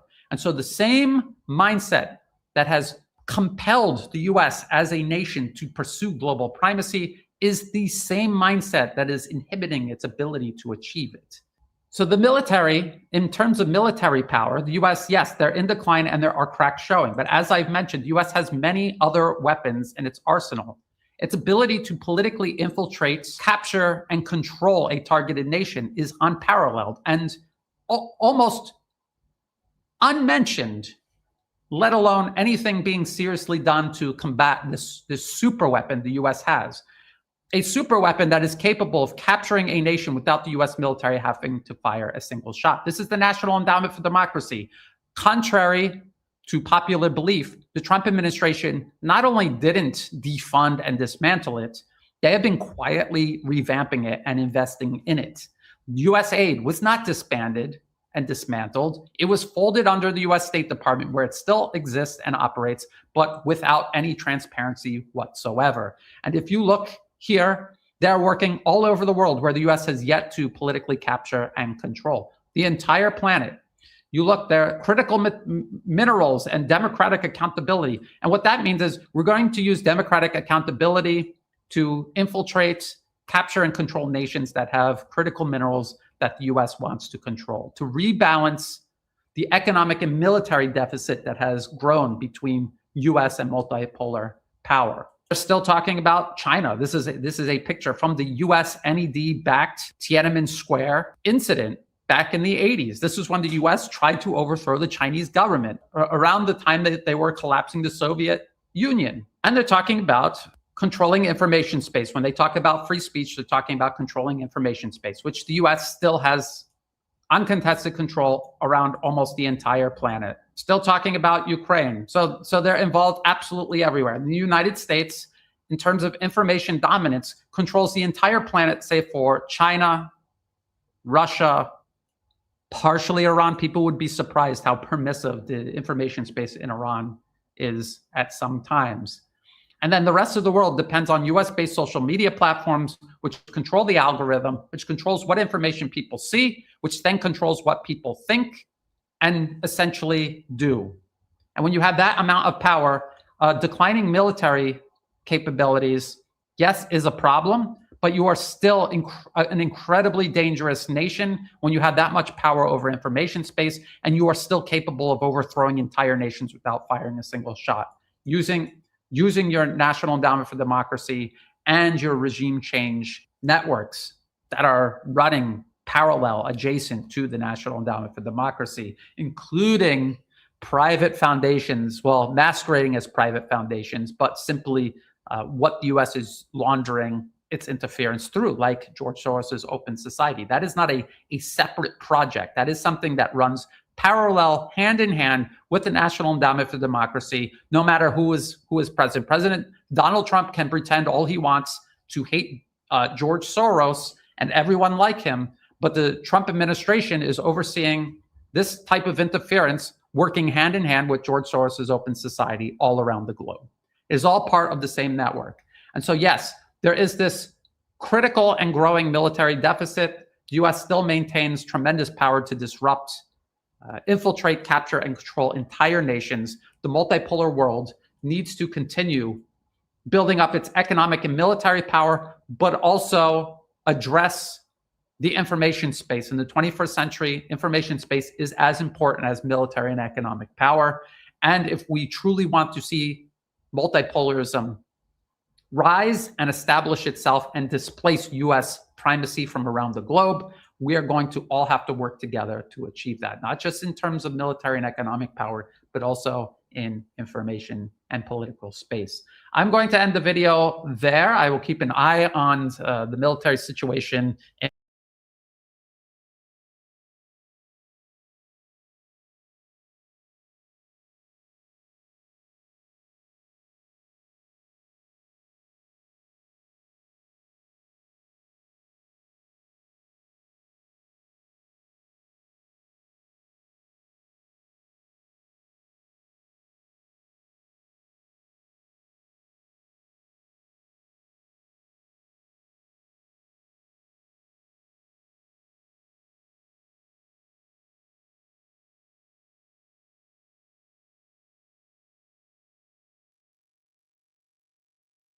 Mohammed Marandi.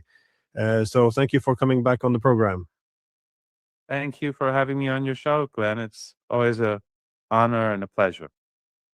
Well, it seemed that Iran's strategy in this war has been, well, let's say strategic patience. That is, it has the benefit that it can outweigh the United States And in terms of retaliation, it seems that the Iranians have been attempting to mirror whatever actions the US are doing. That is, if the US attacks, the Iranians respond. And with, of course, the important purpose of proving that they can go up the escalation ladder, which suggests the US cannot simply escalate to force Iran to capitulate. So all of this has been, well, you can say successful. Well, successful is actually a good term, given that Iran is winning this war, but it appears to be shifting a bit. I'm not sure if it's the new IRGC leadership or simply that Iran is moving into a new phase, but it does appear that Iran is going on the offensive, in not just in terms of rhetoric, but also in action. I was wondering if you can explain what is happening in Iran. Sure. I don't believe that the change in the leadership in the armed forces, or at least for the most part, the IRGC. It's not just the IRGC; it's also the regular army, but mostly the IRGC. I don't think that is there's any major change in that, because first of all, these commanders were in charge already. Their names had not been declared for security reasons. I think that the fact that their names have now been declared shows a greater confidence in Iran about security. We also had, almost simultaneous with this news, other news that President Pezeshkian met Ayatollah Sayyid Mojtaba Khamenei for a 7 to 8 hour meeting, which again shows that things are moving back to normal, and that the news about meetings are the highest level meetings are being put out there for the public, that the names of those who are leading the armed forces, who replaced the martyrs, they're being declared. That, I think, is significant in itself. What has changed is the chair of the Supreme National Security Council being a new person being put in charge of the chairmanship of the Supreme National Security Council, Major General Mohsen Rezai. Now, this is significant, I think, for a couple of reasons. One, I think that General Rezai is more powerful and influential than the previous chair, who was made chair of the Supreme National Security Council after Dr. Larijani was martyred by the Trump and Netanyahu coalition. So he is a much stronger person. He has a greater background in management and in managing key organizations. So he basically was in charge. He was in charge of the guards, the Revolutionary Guards, when the war started when Saddam Hussein invaded Iran in 1980, with the support of the West and the Soviet Union at that time. So he led the guards throughout those years, and when he was in charge, the guards was a small organization with light weapons at best. So during those years, he created effectively the IRGC into becoming what it is today. And he led it, I think, for 16 years, if I'm not mistaken. Then he also has a PhD in economics. He was a deputy to President Raisi, his economic deputy. So he knows about economic issues. He knows about political issues. He's been a high-ranking official. He's obviously a person who has a great deal of capabilities and knowledge that will be important for his position, because the Supreme National Security Council is not just about military. It's not just about war. It's about foreign policy. It's about economics. It's about all things that are important for the security of the nation. And members of the council include key economic figures in the government, the foreign ministry, and key members of parliament for different meetings, depending on what the topic is. So he's a stronger person. He's more influential, and he has a lot more experience. That's one aspect of it. So I think that this is going to make the Supreme National Security Council a more powerful entity in the state than before, simply because of his character. Because since he is so well known in political circles and he's a public figure, he can more easily coordinate the key actors in the state: the president, the speaker of parliament, the head of the judiciary, the armed forces, the state-owned foundations, and so on. In addition to that, we know that his position, his public position, is towards the United States and towards the Israeli regime and towards this coalition that has been created against Iran, is more assertive, significantly more assertive.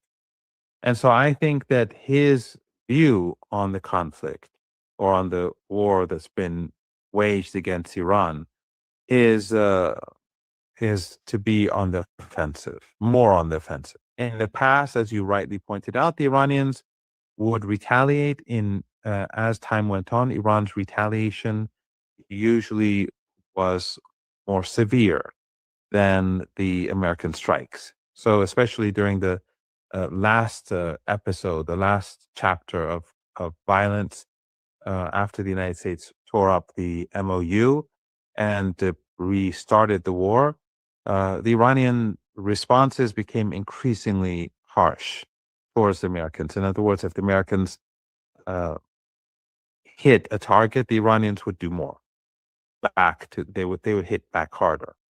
But I think that Dr. Rezai's view on the situation goes further than this, and that he is going to be much more decisive. If the United States escalates, whether through economic pressure or military pressure, I think that his response is going to be much more decisive and much more painful to the anti-Iranian coalition. So I think this is a substantial change. And also, since he is a major general, all of the commanders in all of the different parts of the armed forces, they are going to have, he's going to be able to easily communicate with them and to understand their issues. And so he's going to be able to help the armed forces more than probably anyone else. Well, I see the United States having, let's say, painted itself into a corner. That is, it doesn't have any more, or if it ever had, any convincing path to victory. So it can't win, but also it doesn't know how to put an end to the war either. Of course, it's signed documents, most importantly, the Memorandum of Understanding. But for the Americans, I think, it's politically impossible to actually, follow through on what they signed. That is, it's always difficult to see them formally accepting the Hormuz being under Iranian administration. They can't really end sanctions.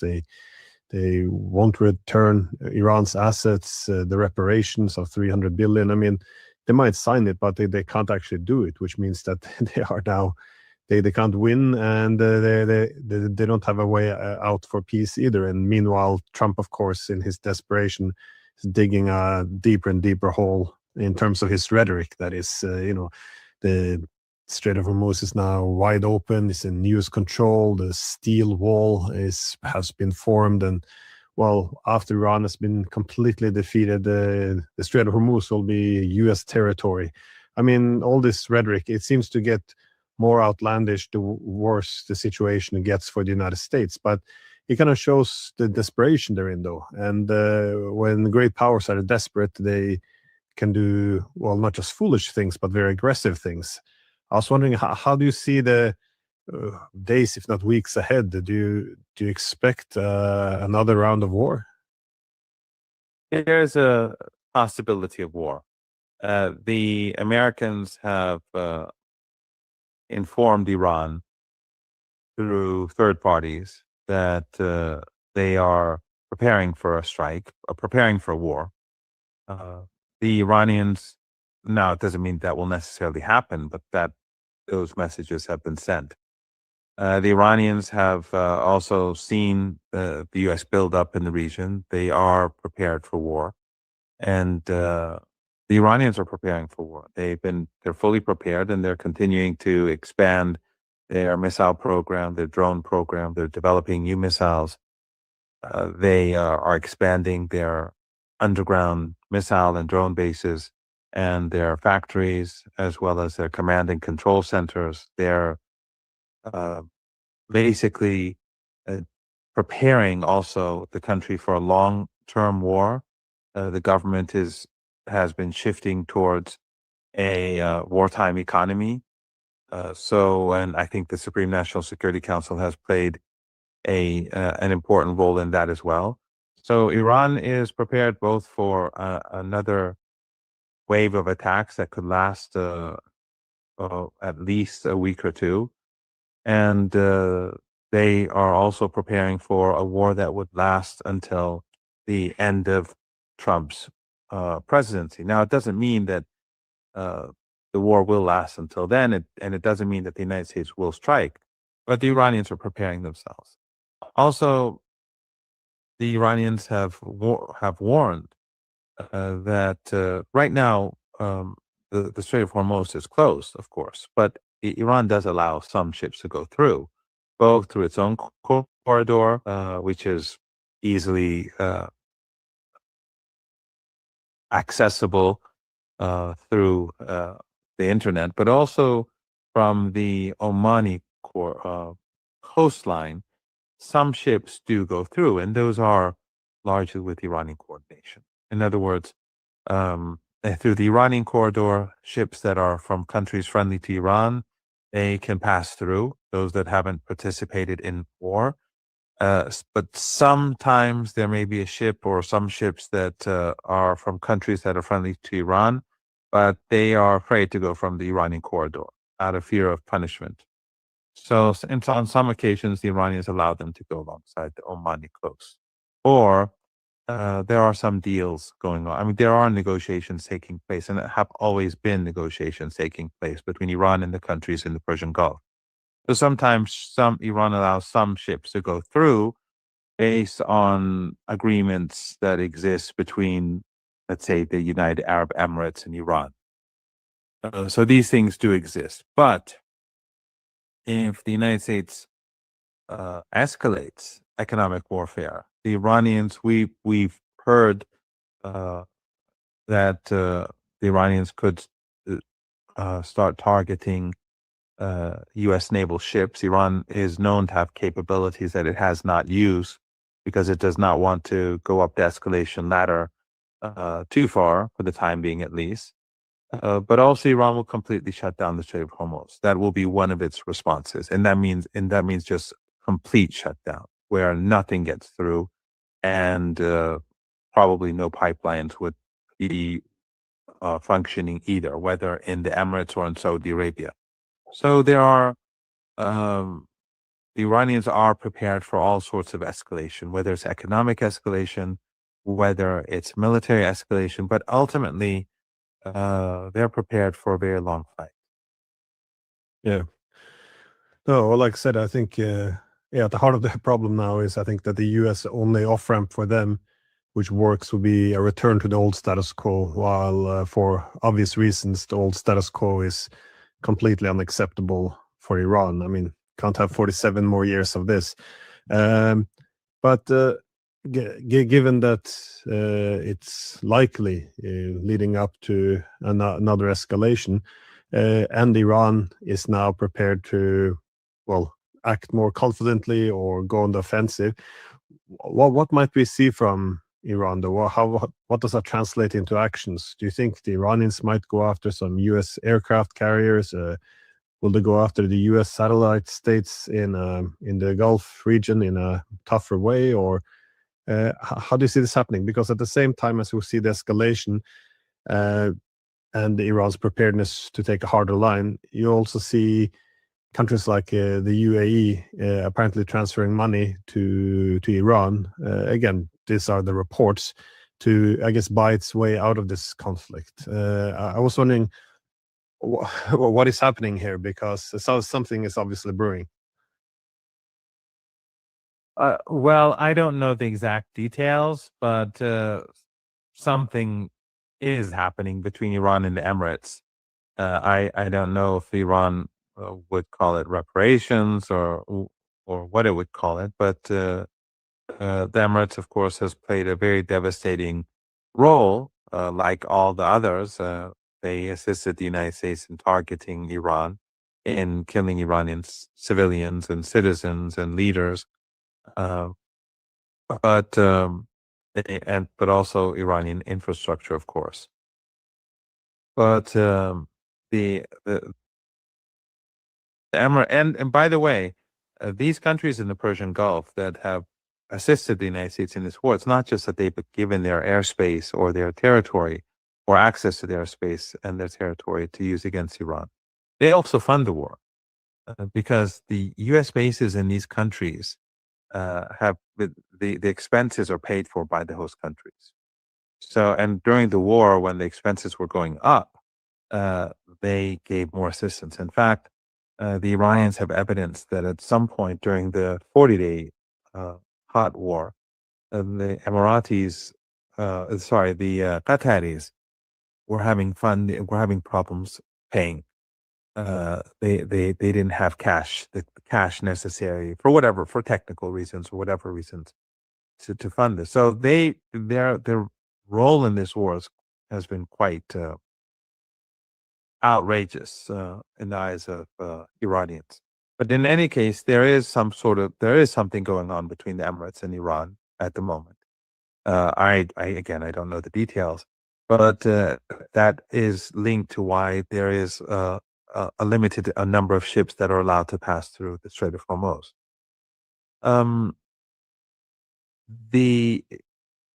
I think the Iranians are going to, as the Americans would like us say, for them all options are on the table, and that would mean both targeting U.S. naval assets, but also the countries that have been hosting U.S. bases. And the United States has not left these countries. Their bases have been either destroyed or partially destroyed, or mostly destroyed, not partially destroyed.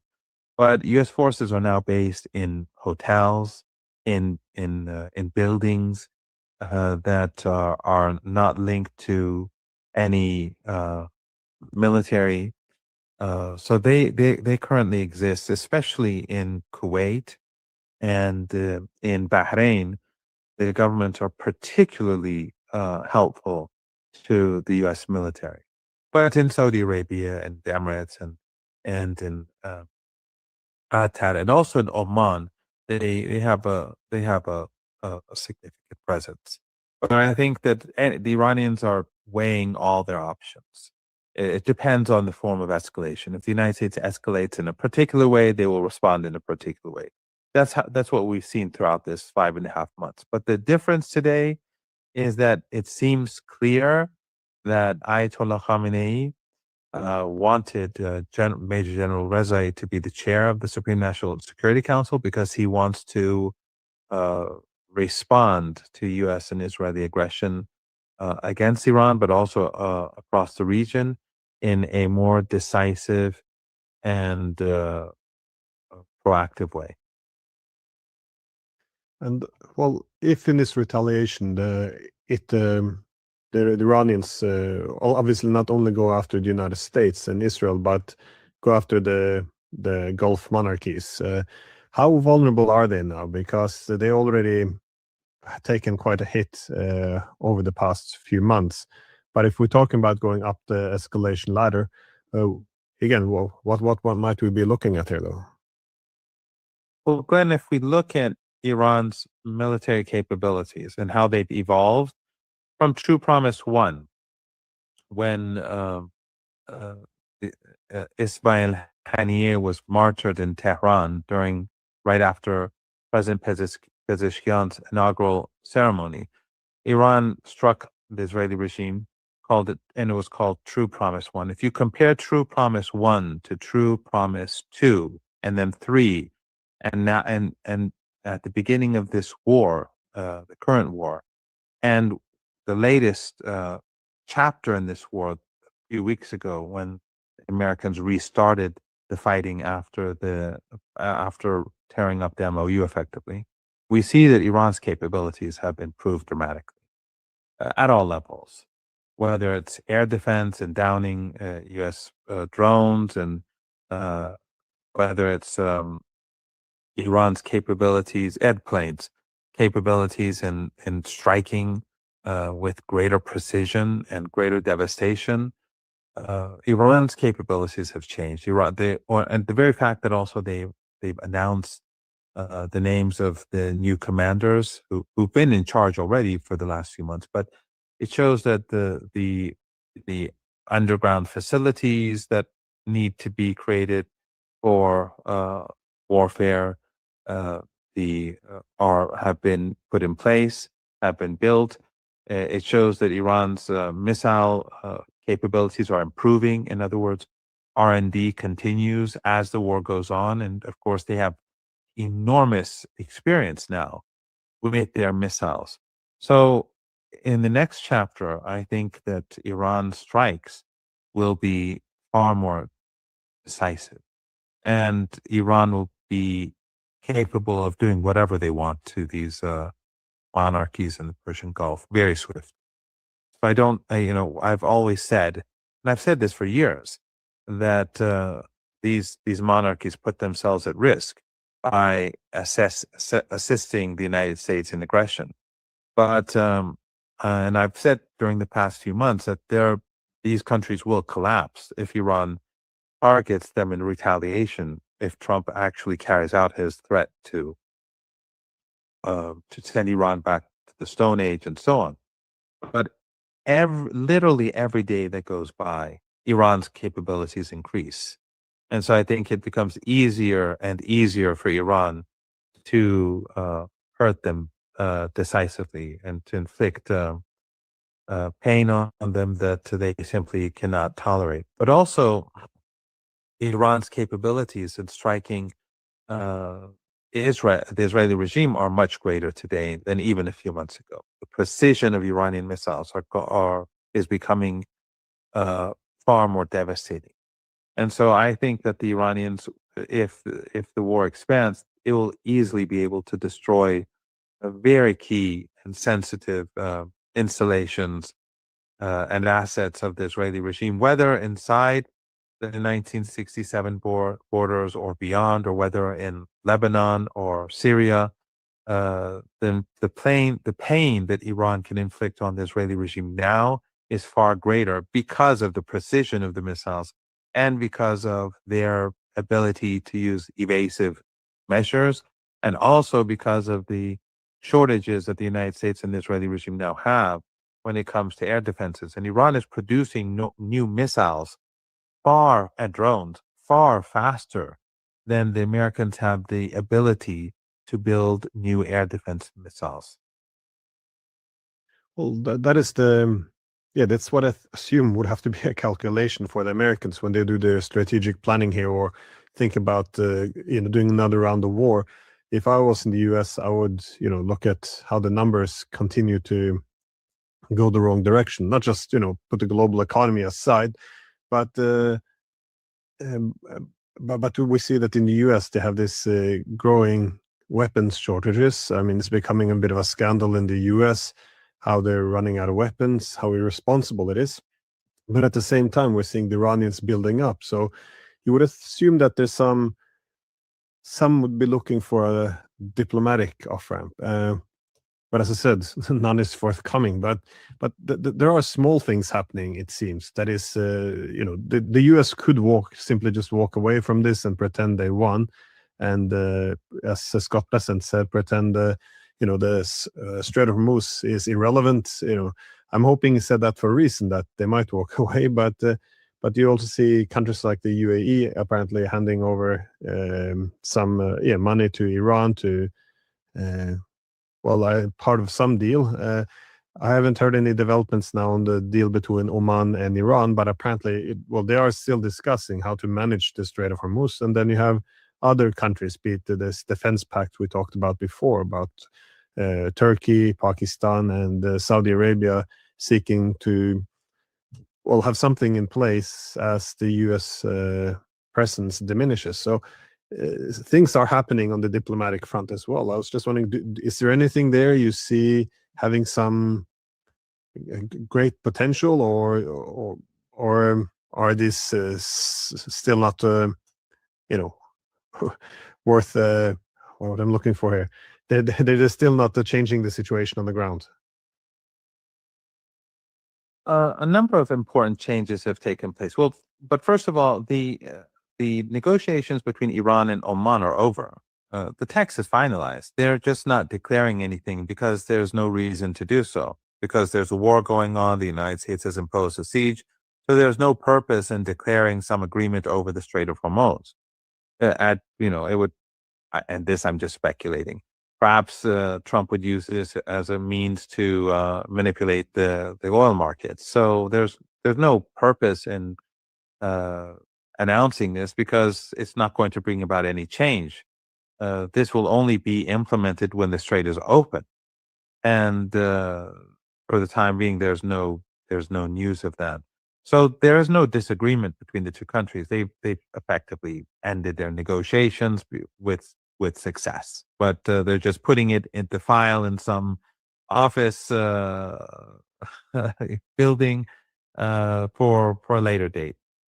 But with regards to the region, it's obvious that the Saudis underestimated Yemen in a very big way, and we're seeing that play itself out both in the with the ease in which Yemen strikes Saudi oil installations, but also the way in which Yemen is the Yemeni armed forces are destroying Saudi regime forces inside Yemen and their proxies. We're seeing them using missiles and drones to devastate Saudi assets in areas of Yemen occupied by forces loyal to the Saudi regime. And that, of course, and that is why, I mean, that it was clear that they miscalculated when they bombed the Yemeni International Airport and started this war. And the Yemenis used this as an opportunity to begin forcing the Saudi regime to end the blockade on the Yemeni people. So they imposed a counter blockade on Saudi Arabia. So now Saudi oil exports are affected. Saudi installations are being targeted, and Saudi linked forces and Saudi forces are being hammered. And that's why the Saudis and Turkey and Pakistan gathered together. It's not about, I mean, they didn't do this for Gaza. It's been ongoing for 3 years. They didn't do it for Syria.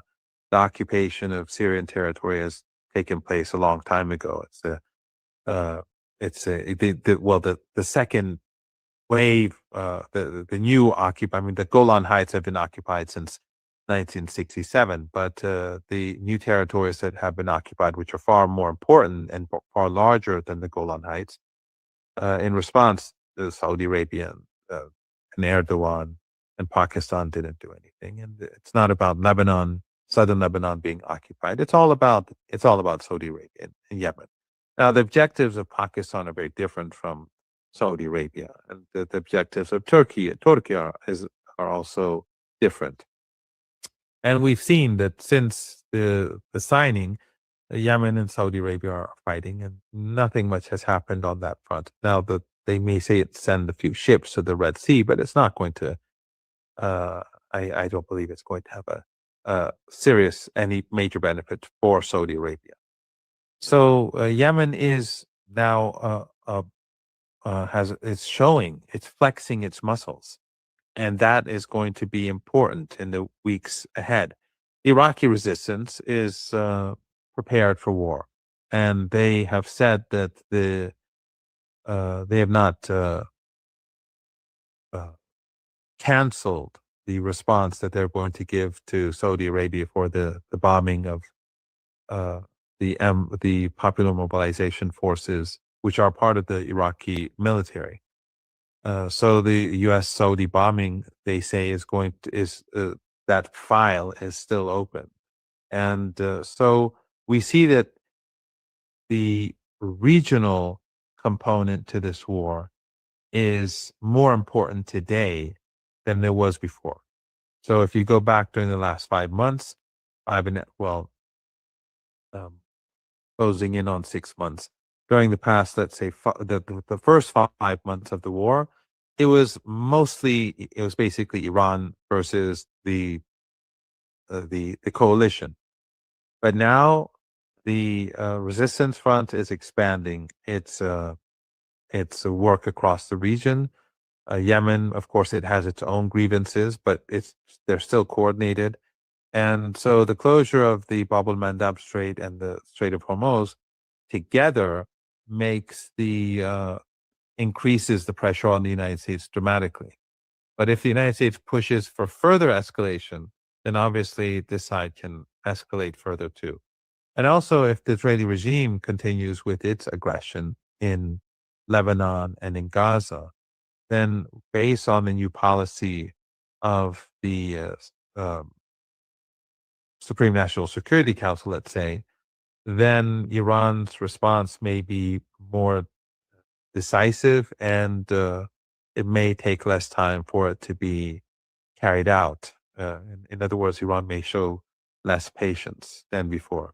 So the Americans don't, as Trump likes to say, the Americans are not the ones with the cards. And the more the Americans escalate, the more Iran will escalate, and the more Iran's allies will escalate. And every day that goes by, Glenn, as we've been discussing for months now, the global crisis, the global economic crisis, is getting worse. Now, the timeline may be different from what I expected, because my knowledge of global economics is limited. I didn't know that, for example, China had such enormous reserves. But in any case, and also Iran has been cooperating, or they've been working with some of the countries in the region, as I said, to allow limited exports, or allowing its friends to export. So the timeline that I had thought would lead to a global economic catastrophe was sort of similar to what Trump had said when he signed the MOU. He said in 4 weeks. That's what the assessment was among many in Iran. But it's obviously taken more than, the strait was open for a while.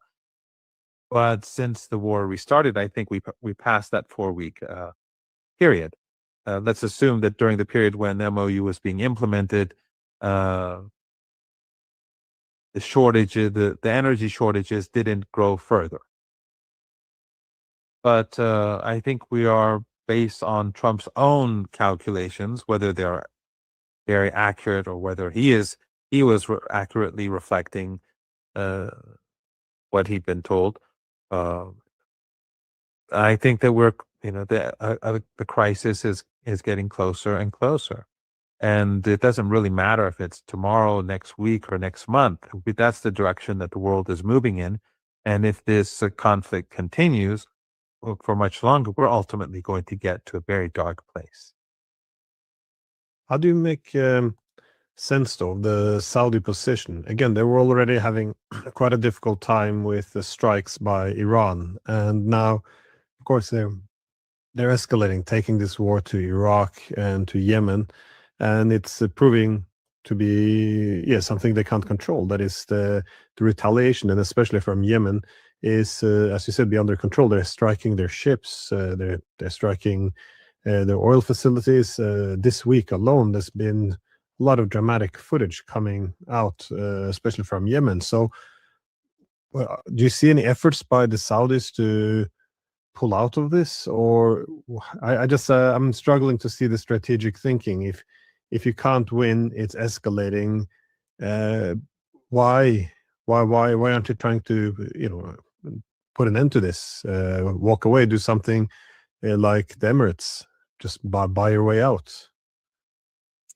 Saudi Arabia is complicated, but first a couple of things. One is I think there are striking similarities between Saudi Arabia and the United States and Yemen and Iran in the way in which this is playing out. Saudi Arabia underestimated Yemen just as the United States underestimated Iran.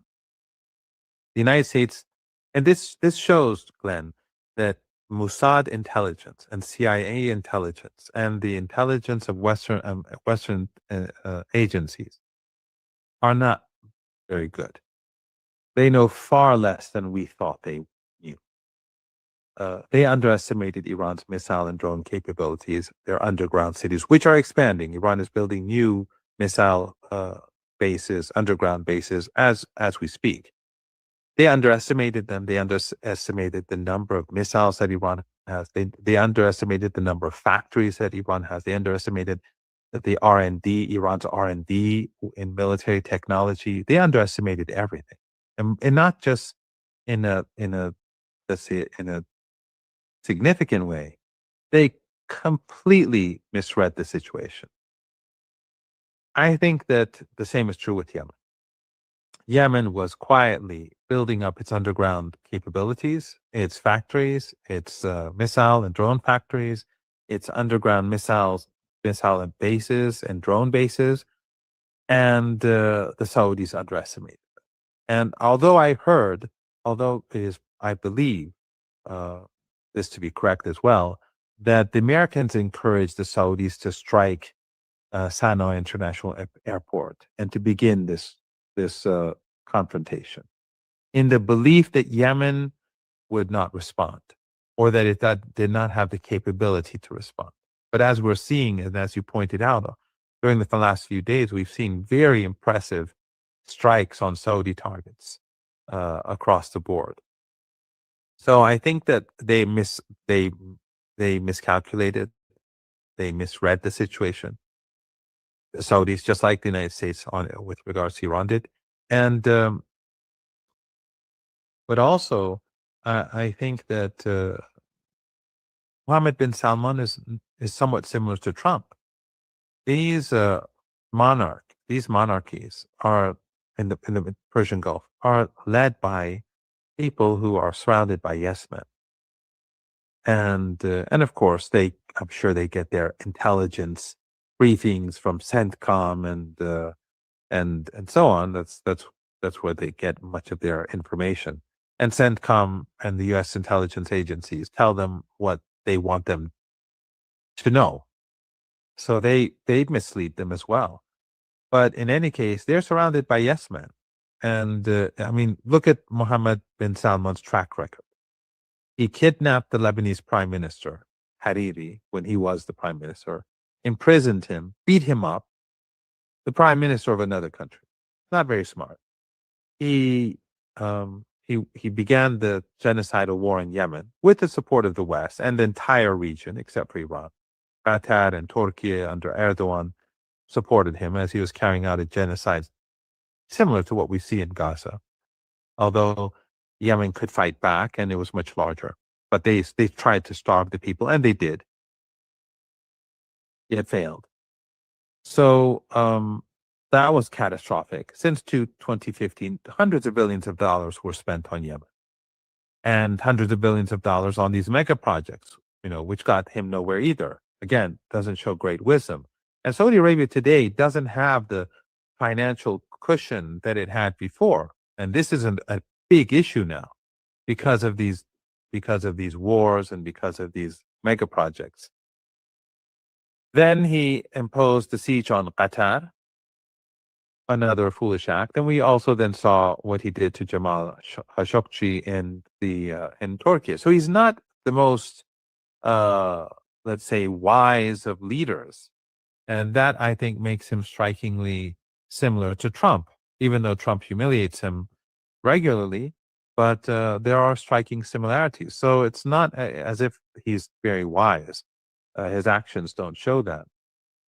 So Saudi Arabia is in a very difficult situation now, because, as I said, it does not have the financial reserves that it used to have at all.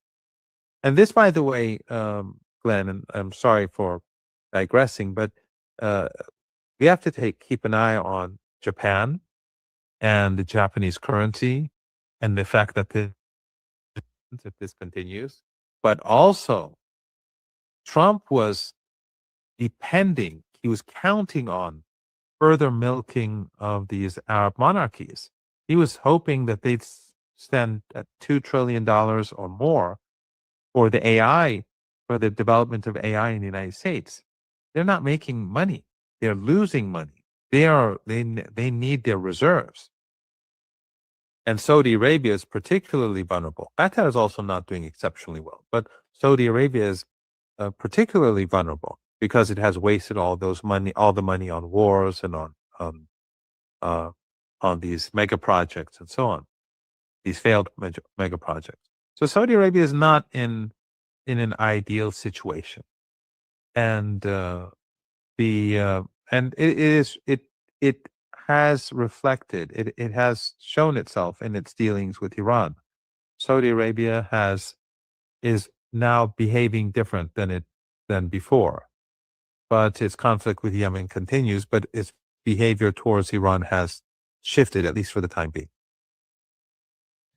My last question, though, is just how you see the international order shifting in terms of how it's possibly benefiting Iran, because what's happening in East Asia now in the war against Iran, it does reflect a wider trend around the world, which is the US is facing growing economic problems. Of course, they're having deeper social, political problems at home. They're being balanced abroad militarily. And, overall, we are seeing rise of these new rivals. I was just wondering, how do you see the world order changing? Not just as a direct result of this war, although I would say this is a huge component of this wider trend, but how is the shift in world order impacting Iran, or how will it impact? Well, first, I think in the West, things are going well for Iran. Europe, because of its own foolish policies, the war in Ukraine has had has had a huge impact on this war itself. I mean, part of the reason why the United States has these shortages is because of the war in Ukraine. And part of the reason why the European proxies of the United States have not been able to do anything against Iran is because they have worn themselves out. And the reverse is true as well. The U.S. war in West Asia has weakened its position in Europe and in Ukraine in particular. So there is a strong relationship between the war in Europe and the war in West Asia. And I'm not saying the two conflicts have melted into one another, but I think the coordination between Iran and its allies and Russia are probably much greater than we think. So Europe is much weaker today, and it is declining fast. I mean, I don't think Iranians have any ill will towards ordinary Europeans, but I'm talking about the governments and and NATO and the EU and the UK as a let's say as entities that have centuries of colonization that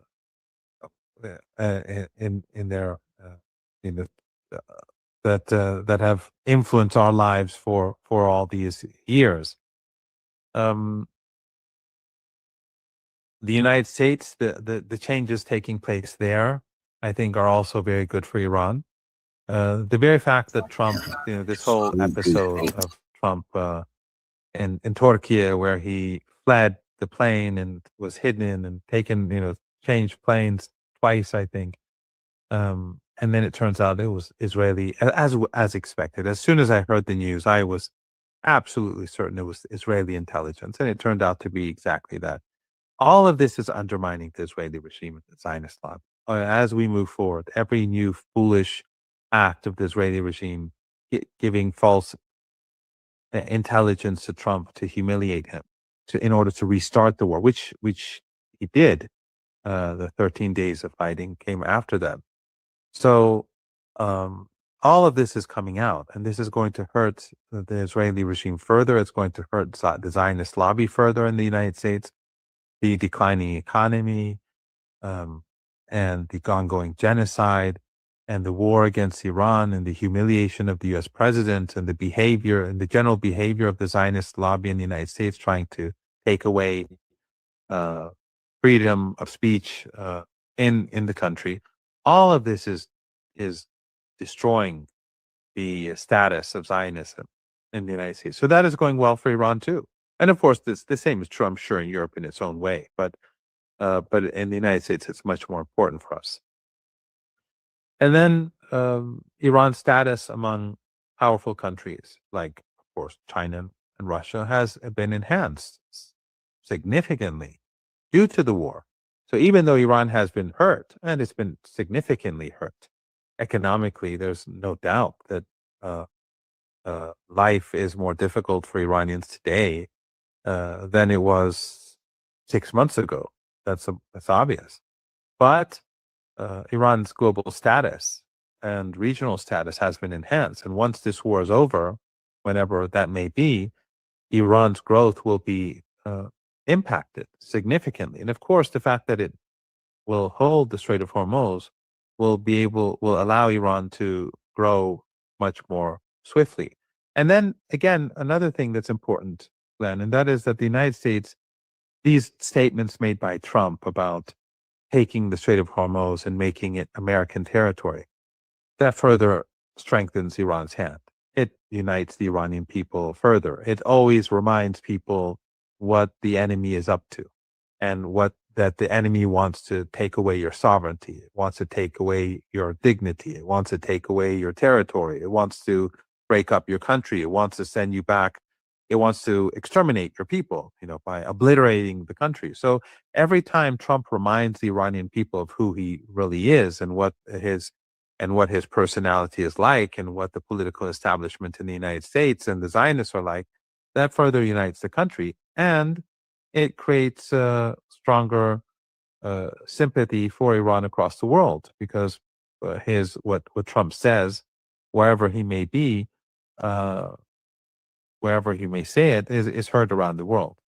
So, I think the United States, it's as if,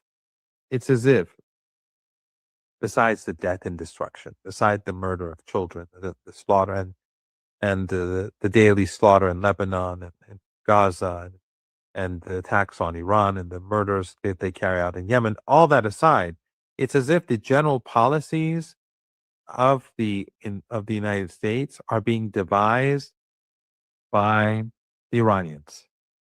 It's like they're making the worst possible choices and the worst possible decisions in their dealings, in their attempts to undermine Iran and its allies. Yeah, one can often assess the mistakes of the U.S. measured in economic and military terms, but if we also shift towards the soft power, which has been one of the great successes of the United States, it has truly been shattered, and also how it's able to sell wars. I mean, from only over the past years or decades now, we see from the war against Serbia, Afghanistan, Iraq, Libya, Syria, against Russia, Iran. They always sell their wars as a humanitarian mission, and it's now that you see this rhetoric that we're gonna annihilate Iran, is gonna stop it existing like a civilization. We're gonna take the Strait of Hormuz as U.S. territory. We're gonna make so much money. I mean, all of this this rhetoric. It's really destroying whoever still believed in that nonsense, though. That it was alongside actions. I mean, we see the ongoing genocide in Gaza never ends. The starvation of the people, preventing medicine from getting in. As we speak, they're starving kids. They're kids with special food needs because of their diet. They won't let that sort of food get in. They won't let medicine for those who have cancer get in, so that they would die. And then, of course, they snipe people, they bomb people at the same time. It's ongoing. So people see Trump's threats and see the reality in Gaza, the bombings in Lebanon. Yesterday, they murdered 11 Lebanese, all civilians, half of them children. They see how they're openly stealing the assets of the Venezuelan people, and no one in the United States is protesting. So this rhetoric is backed up by genocide and theft. So when he says we're going to make a lot of money, we're going to take the land, we're going to destroy the country, people look around and see, well, they've done this before. That's what they're actually doing. So it's even uglier. It's not just, they're not saying, well, he's just talking nonsense. They see it happening. So the utter destruction of U.S. soft power is, I think, something.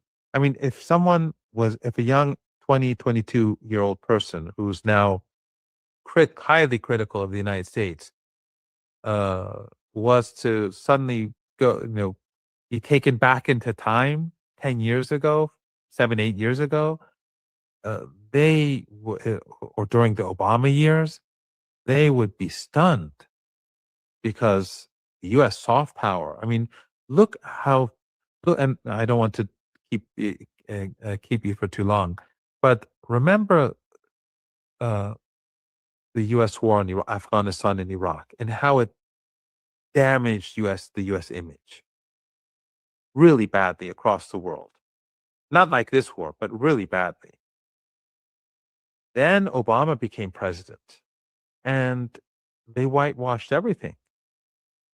And Obama received the Nobel Peace Prize before he even set foot into the White House.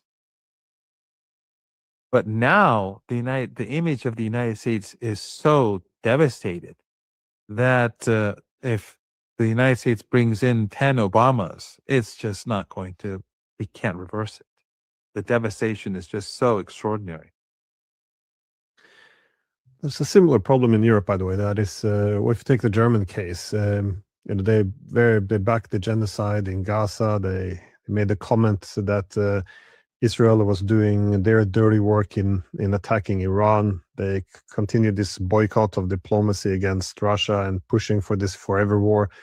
And at home, they're crushing opposition. I mean, yeah, the list can go on and on, but they still try to lecture other countries about human rights, democracy, and good governance. But you see that while they still believe they have this authority, you see the rest of the world now starting to reject this. This idea that states are divided into civilizational teachers and students, and somehow, these people are the student now. Sorry, that they're the teachers who are supposed to lecture the world. It's not working anymore, and that was a key component of the hegemonic model of a whole benign hegemon. So a lot of being bet on these wars, and they're losing all of it. It's quite a shock to see, and they keep doubling down. Anyways, I've already held you too long for a Sunday morning, so thank you very much for taking time. Thank you very much for having me. It's always a great.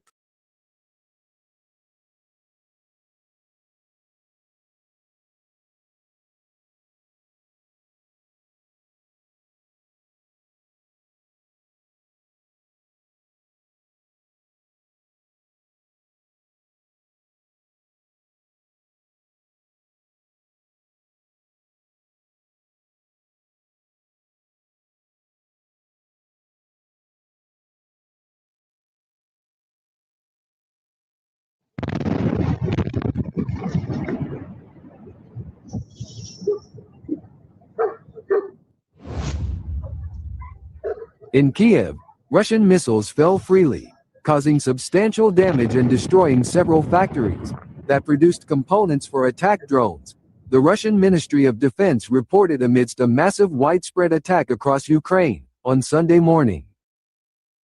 As usual, none of the missiles entering Kiev were intercepted due to a lack of air defenses, while Zelensky was reportedly busy drafting yet another lengthy post pleading his partners for Patriot missiles.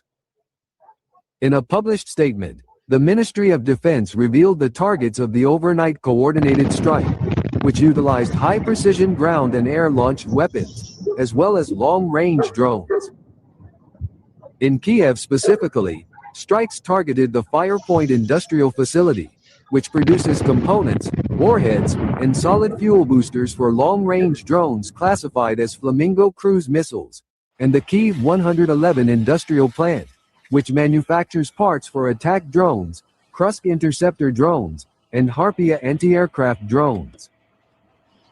Kiev firefighters struggled to extinguish blazes at these two Ukrainian military-linked facilities, but both have now been completely gutted by fire.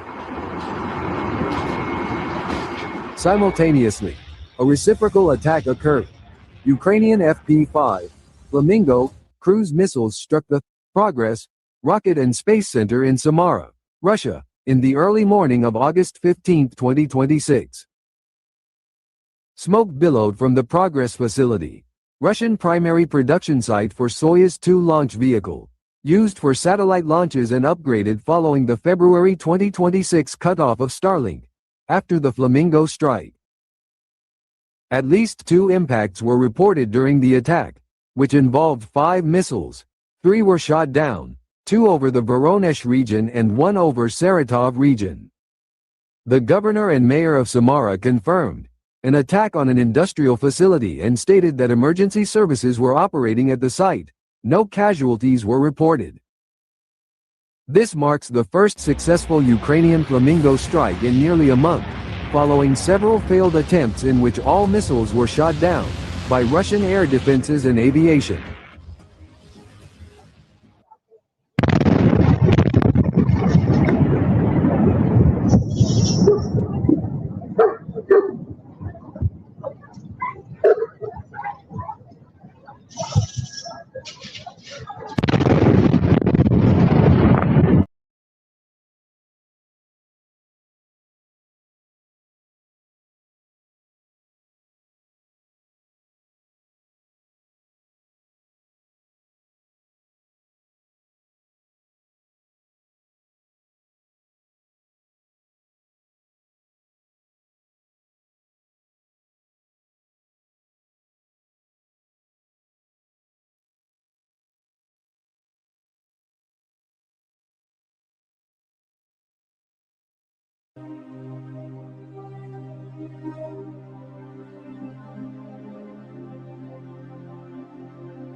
Amid ongoing Russian missile strikes on the seaports of Odessa and industrial facilities in Kiev, Ukraine's situation continues to deteriorate rapidly. German journalists reported this. According to them, Zelensky literally begs Western allies every day to provide Ukraine with at least some number of interceptor missiles for the Patriot systems. All of this, according to them, is clear proof that Zelensky is in despair.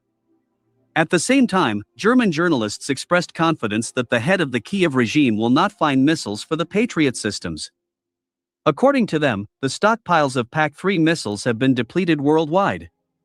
In this regard, the United States refuses to supply these missiles not only to Ukraine, but even to its NATO allies.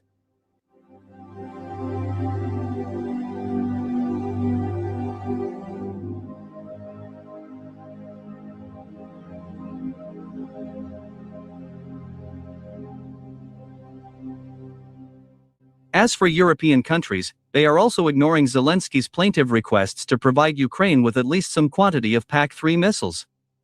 Currently, European countries have closed all their military depots, where these missiles are stored. They made it clear to Zelensky that Europe cannot afford to send even a single PAC-3 missile to Ukraine, fearing it would be left without protection amid a potential direct military clash with Russia. Nevertheless, many experts are convinced that even if some European countries take pity on Zelensky and provide Kiev with a small number of PAC-3 missiles, this will not save the situation, as Ukraine needs hundreds of such missiles every month. Against this backdrop, many experts have expressed confidence that Ukraine's situation will only worsen with each passing week, and that the country will enter the autumn-winter period without air defense capabilities.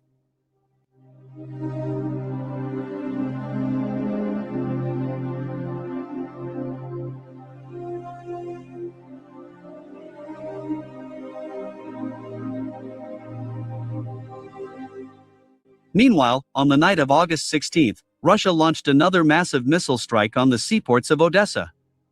Furthermore, independent monitoring services stated that, for the first time in the last 4 years, during the Russian strike on Odessa, Ukrainian and Western air defense systems did not launch a single missile. As a result, all Russian ballistic missiles and kamikaze drones hit their intended targets. Thus, it becomes clear that Ukraine has also begun to experience problems with its stockpiles of anti-aircraft missiles in strategically important regions such as Odessa. Against this backdrop, on the morning of August 16th, the Russian Defense Ministry officially announced that missile strikes on Ukraine's naval infrastructure would continue. Furthermore, the Russian military announced the destruction of a large fuel storage facility at the port of Odessa. In addition, the official statement also says that Russian missiles sank a Ukrainian military boat that was providing security for cargo ships carrying Western weapons systems intended for the Ukrainian army.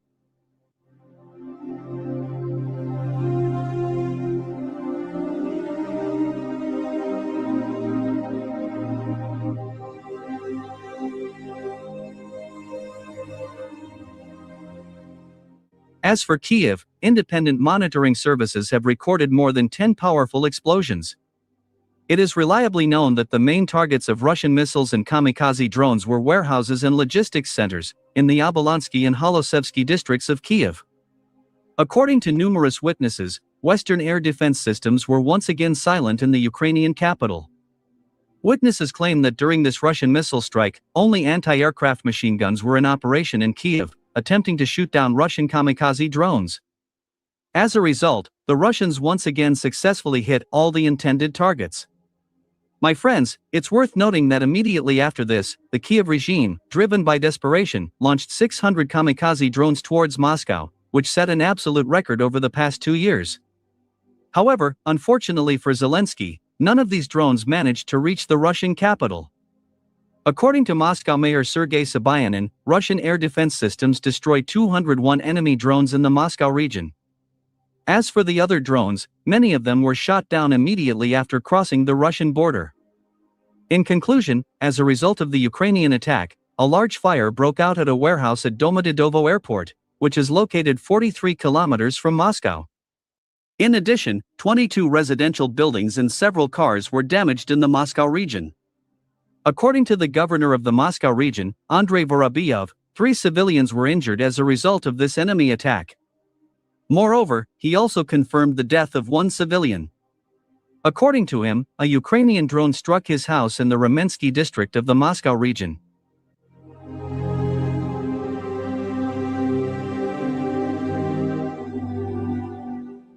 Meanwhile, the Russian army has achieved another significant success. So, on the morning of August 16th, Russian troops had established full control over the settlement of Stenki, in the Donetsk region. Moreover, the capture of this settlement by the Russian army left Ukrainian units stationed in Chernovoy and Podolskoy in a real cauldron. Simultaneously with this, the successes of the Russian troops were recorded in the Kharkiv region. It became known that Russian troops had established full control over the settlement of Kudayivka. It is reported that during the fighting for this settlement, the Ukrainian units of the 58th Separate Motorized Infantry Brigade were completely destroyed.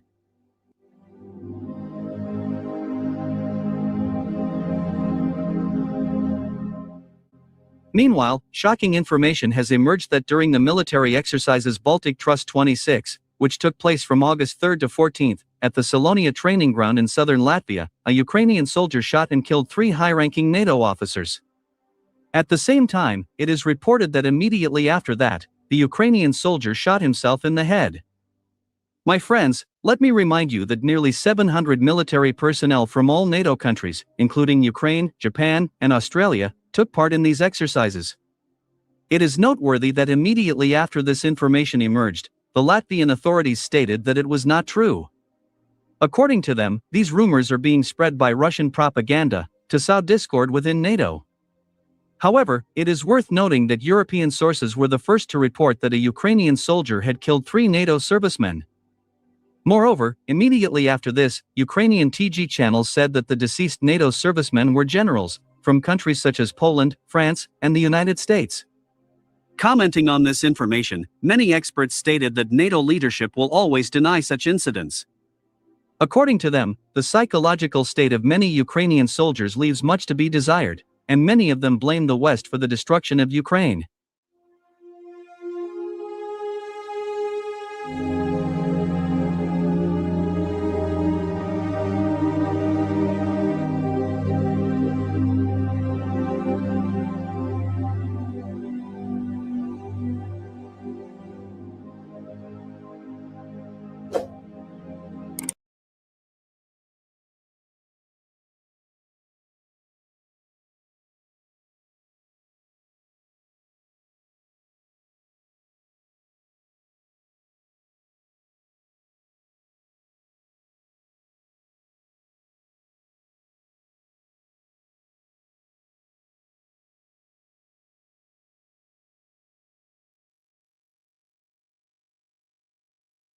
Thing.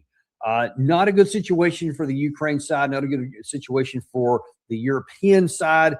And President Trump seems kind of disinterested in anything that's going on there. We'll see how all this plays out together. Also, a new interview by the Vice President of the United States on what the administration's objectives are in the Middle East war with Iran, how we're going to try to get out of that one.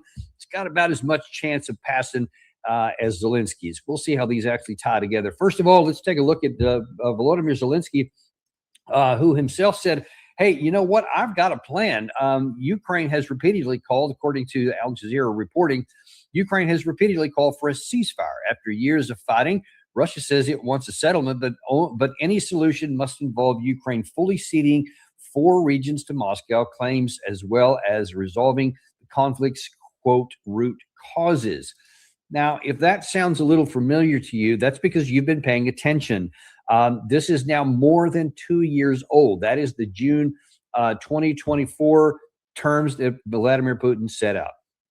And well, yeah, and I'll get to that part here in just a second. But this is basically Russia, and we've been saying this so long.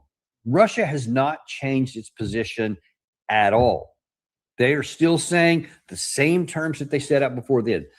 We can have a negotiated settlement. We can bring this war to an end if you withdraw from all 4 of the territories that Russia annexed in 2022.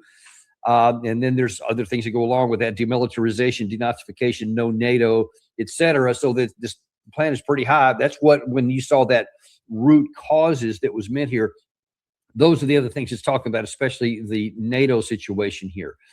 So Zelensky's looking for some kind of a deal to where he can get what he wants, or he can get out on his terms, and everybody will just do what he wants. And to do some of that, and as Gary was showing you there a second ago, one of the things he's saying is, hey, I need a bunch of air defense missiles, and if you just give me 10%, just 10%, that's all I'm asking for, says he, and that will destroy every ballistic missile. Now, I don't know what he's basing that off of, because, I mean, it should be very clearly abundant to everyone by now that the actual intercept rate of the air defense missiles is pretty low. Even giving all the credit in the world to what the United States says, well, it's really somewhere around 10%. Ted Postal on our show, he says he thinks it's more closer to 2 or 3%, but whatever the number is, it's hardly any. And we keep showing you everything that the Iranian side shoots through our air defense gets through. And you've seen the same thing in Kiev. Even before this period that we're talking about now, where there basically are no interceptors even going up, almost none of it got knocked down anyway. Ukraine always claimed that some huge percentage got knocked down. That was always for domestic consumption. It was never true. They got some things. Some of the missiles are actually slower moving. Some of the cruise missiles especially can be intercepted, and some were, but a significant portion always got through, probably close to 90%. But now there are no interceptors, and so there are no percent actually getting through.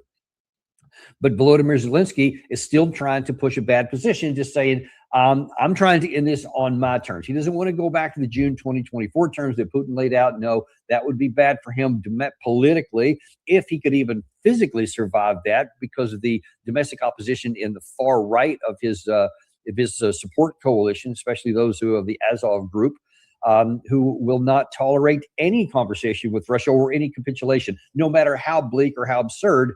They say you can't give in to anything, which is suicidal for their country, and they are literally leading themselves to destruction because the war could have been over a long time ago. But apparently Zelensky still listens to those people, because recall that just a couple of months ago, he launched what he called a 40-day campaign to force Russia to take the initiative from Russia and set a reset so that he could call the shots. And you may recall this campaign was aimed at influencing the aggressor state in order to compel it to end the war, compel Russia to end the war. And at the end of that 40 days, we talked about literally nothing changed. Nothing changed on the front line. The only thing that did change was that Russia ramped up its missile strikes into Ukraine. When Ukraine took it to part of that 40-day was attacking Russian shipping in the Sea of Azov, a lot of the civilian tankers, also hitting more refineries inside of Russia. So like Russia always does, they do the tit for tat thing. They went after the ports. They ramped it up. They did the TAT, but they also did a TAT 2X.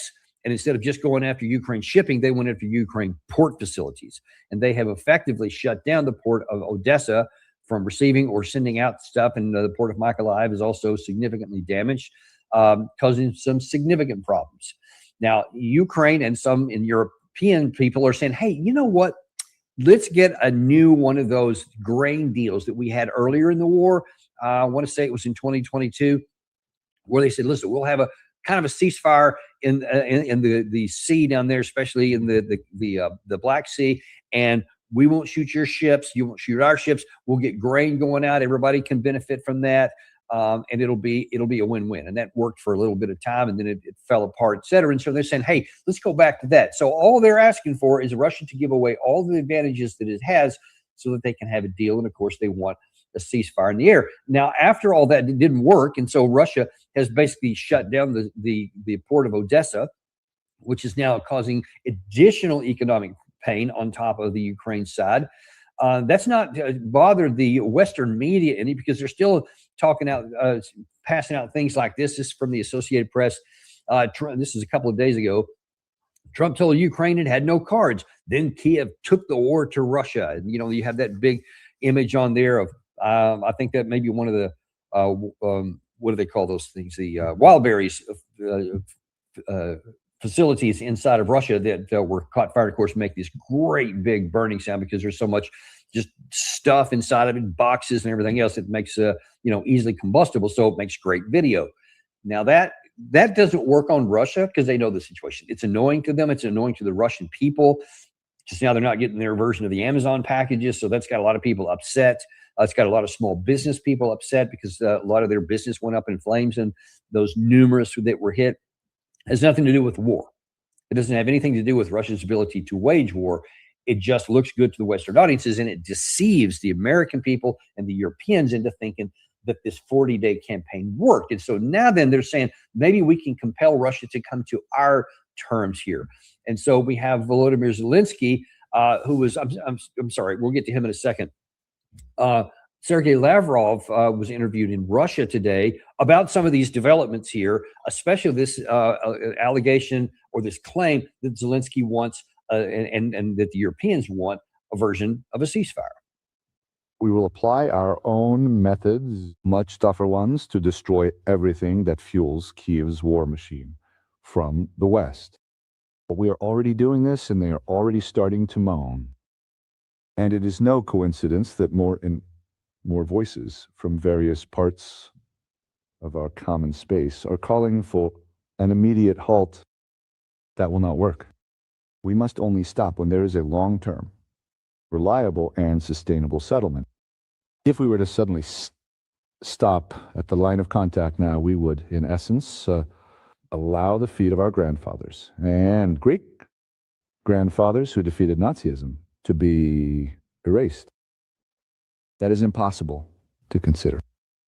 Now, again, it's annoying that I have to keep saying this. If that sounds familiar, it should too. No, this is not something we replayed from last year. This is something from today.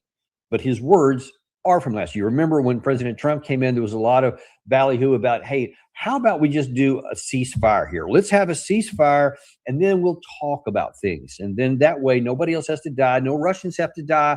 No Ukrainians have to die. And we'll have a a dialogue, and then we'll come to some kind of an agreement. And the Russians said, yeah, no, we're not going to do that. Why would we do that? Why would we have a ceasefire? There's no way we're going to have a ceasefire. That would be handing a success, an operational success, to the Ukraine side, because all they would do was continue to build back up. They would recover, they would recuperate, and they would get ready for the next round. We've got them on their back foot. We're on the offensive. There's no way we're going to do that. And so they didn't. They certainly did not ever go into a ceasefire. And they said at the time also, just like they're repeating the June 2024 terms that they're also saying about what they're willing to do now.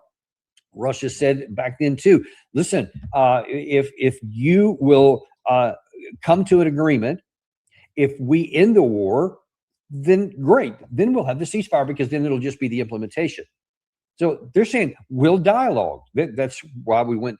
The Russians went to Anchorage, Alaska, where President Trump had, with great pomp and circumstances, red carpets, flyovers, all that kind of stuff. A lot of optimism that maybe we're finally going to find some kind of an agreement. That Trump was belatedly, but he was still going to make good on his claim he was going to end that war. And of course, nothing came of it. And Russia at the time said, we will talk, but we will not stop fighting until we have a deal. Once we have a deal, then there will be a ceasefire and we'll implement it. That's what he's saying today.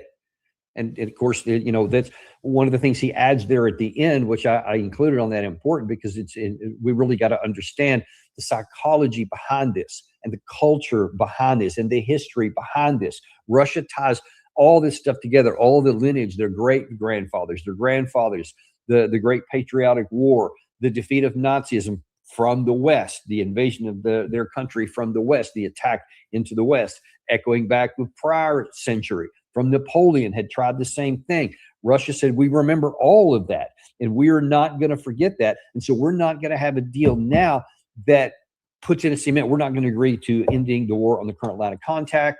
We're not going to agree to any kind of an air ceasefire. We're not going to stop doing anything we're doing. And he started that clip by talking about how we're bringing more pressure, more missiles, and Ukraine is starting to grow. So everything is going in their direction at the strategic level, and they keep in the pressure on at the tactical level. So there's no way that they're going to do that. And yet we keep having this fantasy that maybe they can. And Sergei Lavrov also said, listen, this whole thing about the U.S. involvement, by the way, they said, while we're talking, let's also mention that not only are we going to stick to the June 2024 terms, the same thing we said before, but we are aware that you guys, even the United States in particular, are helping Ukraine strike deeper into our country. We have submitted a series of questions to the U.S. State Department requesting comment, including on the subject of intelligence data and the fact that the U.S. is deeply involved, including in the planning and execution of strikes on civilian targets deep within Russian territory. We await a response. Now listen, this is also very sensitive right now because like in the Iran war, because the first day of strikes not only assassinated their supreme leader and his granddaughter and his daughter and several other family members, and a girls' school, because he killed 130 some odd little kids and teachers.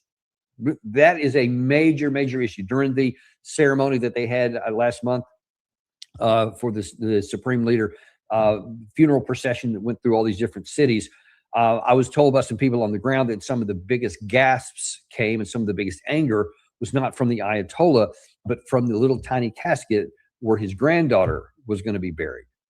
They remember that stuff, and that still animates them to this day. Even during some of the negotiations before the Memorandum of Understanding, we showed you some of the images of the Iranian delegation with photographs of those kids and those teachers that they carried with them in shoes and backpacks, etc. It was a very present, very real issue for them.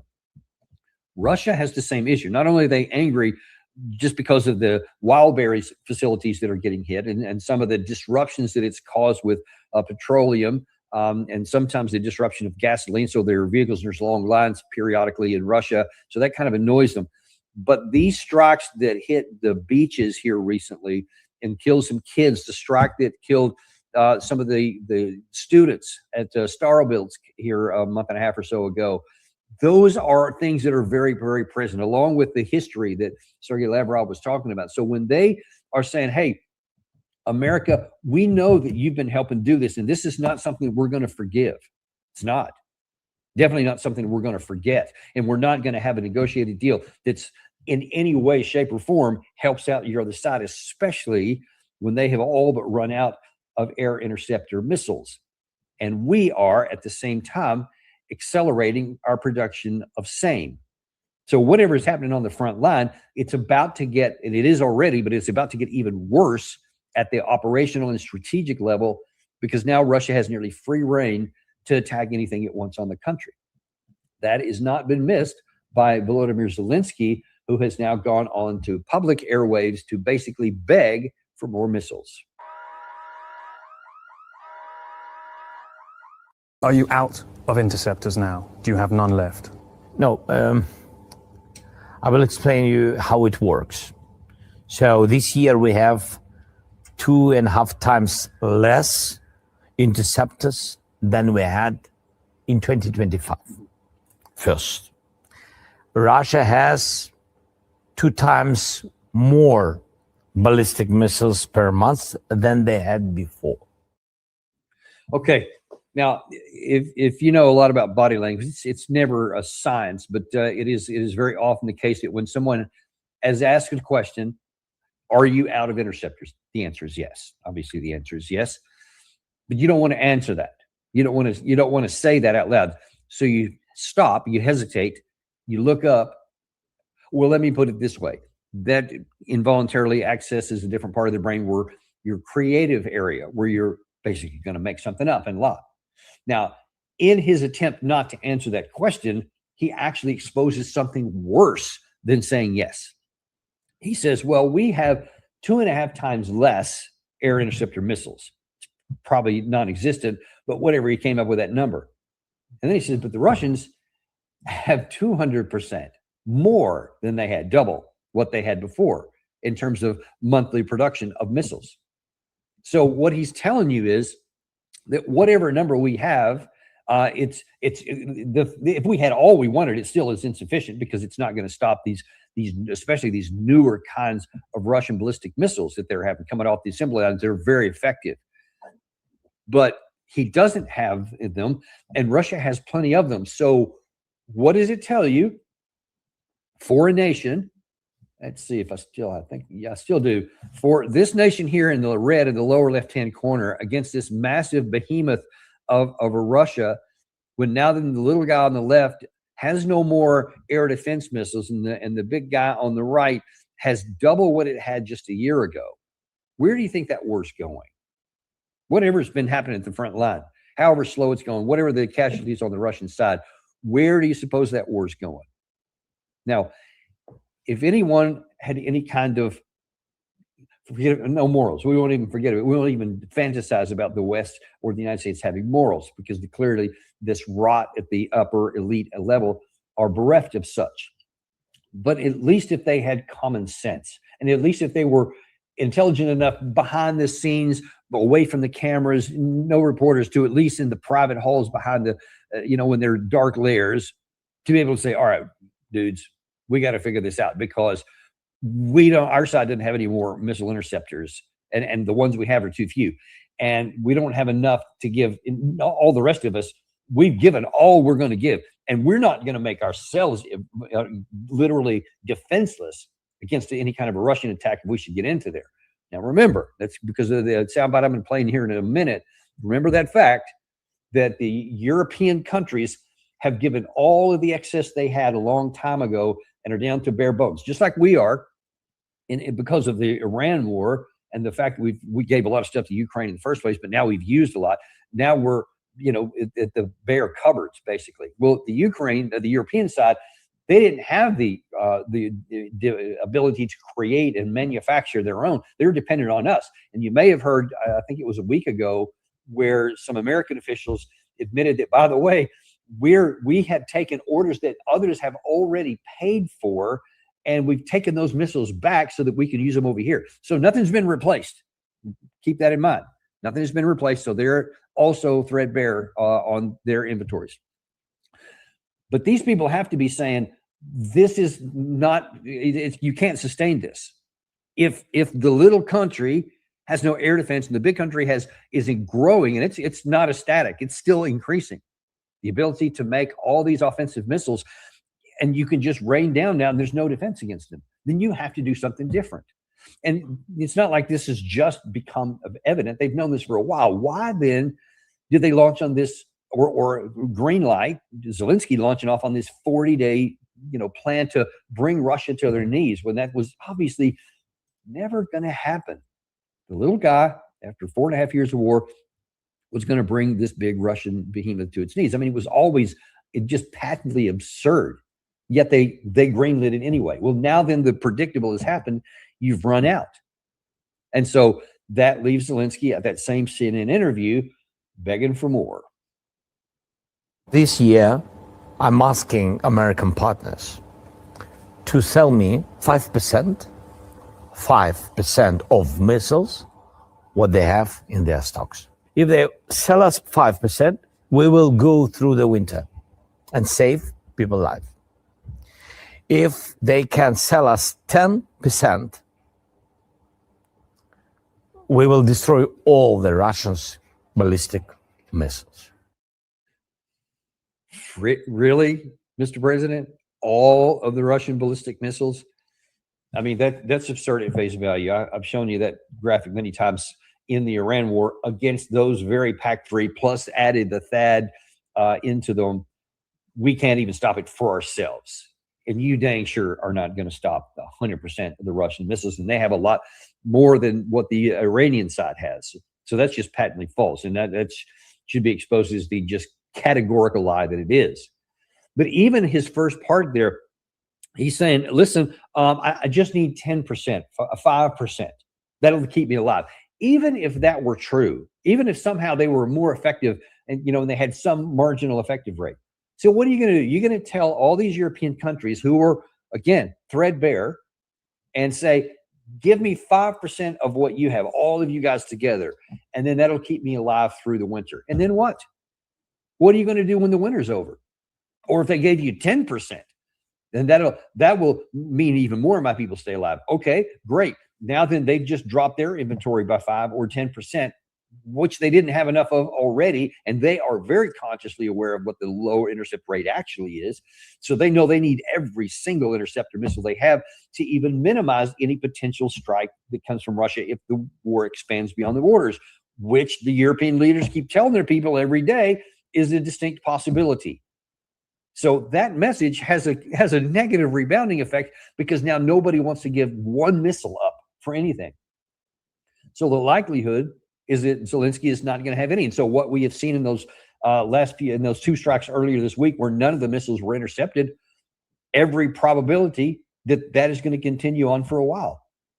And so now then the Russians are probably gearing up for their next big one here. And listen, these strikes that have been coming on here of late have been causing severe damage, not only in the port of Odessa and Mykolaiv, but also strikes in Zaporizhia, up in Kherson, in the Kharkiv area, up in the Sumy province, in the Chernihiv province, and of course, obviously still in Kiev itself. They are methodically just wearing down the Ukrainians' ability to wage war at the operational level. All the things you need to even have a chance to hold the front lines are just being methodically, whittled away. And now that there's no air defense, even in the capital, that there's not anywhere else. So Russia, as fast as they can manufacture these missiles in whatever rate that they're actually at, can just start methodically just going area by area until the Ukraine side doesn't even have the ability. They've also been hitting some rail lines of late, locomotives, which is the bigger issue, because it's extremely difficult to get anything replaced in the context of this war here. You can fix rail lines. You can fix even some of the electric power facilities that power a lot of these. But you can't just repair a destroyed locomotive. I mean, those are a finite number. And it'd be very, very difficult over time. All of those things continue to be hit. All the things in the near rear are continuing to get hit. And of course, the front lines continue to go every day. This is a bleaker and bleaker situation. Now we're getting into the winter, and there is no prospect that Ukraine is going to be able to deny this. And as bad as last winter was, now Russia is going to start again, by most accounts I've heard, somewhere in the October timeframe. And they're going to, again, even from the damaged sites that were, some of which were repaired from last year, they'll go back after them again. And there's little to nothing to fix them this time, except now then there's not even limited air defense missiles. So everything the Russians shoot at, the Russians are going to hit. And they can literally make life untenable. Remember, there was periods of time last winter where the mayor of Kiev, Klitschko, said, "Hey, y'all need to leave the capital. Go out into the countrysides where you can, forage for wood and burn fires to keep warm, because we can't keep you warm here." That was last year. Now imagine this winter when there's no air defense at all and they're completely invulnerable. At some point, somebody's going to have to make the call to finally just do the right thing, even if it's no one wants to, or they're just going to sit there and watch Ukraine just be pulverized. Because you do enough of this operational saturation fire long enough, along with pressure on the front line, at some point the whole thing collapses. I showed you a couple of days ago that Russia has something like 25 million more military-age males in the population from which to draw. 25 million more. It doesn't take a mathematician or a military genius to figure out that in a war of attrition, 31 million is going to beat 5 million. Just kind of how it works. We're seeing it play out in real time. Last thing I want to talk to you about is what back in the other war going on here. Vice President Vance went on the Will Cain show on Fox News, and he asked him some hard questions. Again, kudos to Fox, because they did ask some hard questions. I showed you Brett Baer asked some hard questions earlier today. And now here we are, Vice President Vance is being asked some hard questions here. And first one here is he's saying, hey, about the Strait of Hormuz, what is the current status there? What does this look like when and if it's over with Iran? Well, the thing I can say with confidence is I think this ends with the United States in a stronger position, with Iran not having a nuclear weapon, and with the Strait of Hormuz returned to a place where oil and gas prices are stable for the American people. Okay, I am hoping that what we're hearing here is Vice President Vance beginning to lay the foundation for the walkaway plan. I've been telling you this for many months, that that's the best thing that we can do. Just claim victory and leave and withdraw our forces and say, oh, we've damaged them so hard. They can't repair themselves for decades. It'll take forever. And if they ever do anything else with nuclear weapons, we'll come back, blah, blah, blah, whatever you want to say.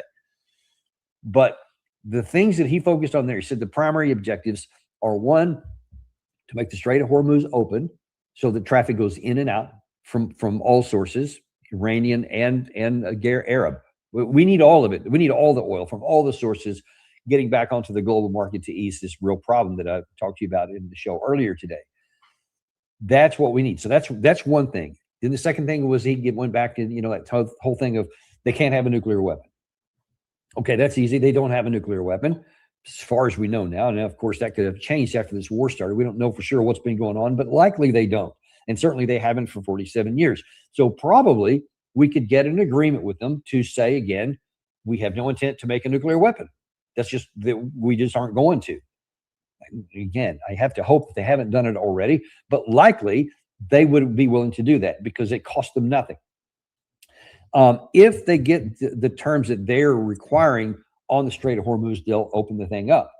If we just walk away, we don't have to worry about whether they agree to anything or not, because we're not going to either offer them anything or take anything away or anything. We just walk away. We take our blockade, we stop blocking anything else that comes through, and now then Iran has every incentive in the world to open their side up. They desire to. Let's be clear on this. It's not like, oh, the U.S. will lift this blockade and then the Ukrainian or Iranian side will get all its oil out, but it'll still keep blocking these others. No, it's not going to do that. It wants to open it up because it needs all of its oil to go out, and it needs the blockade to stay off, and it's going to charge a fee. So it wants all these other Arab regimes to come out and send their oil out as well, because they're going to make money on every ship that goes out. That's just how we are. That's just the condition we find ourselves in because of the war that we should never have started but did. And that is a path out. If we do that, then we can avoid digging any deeper.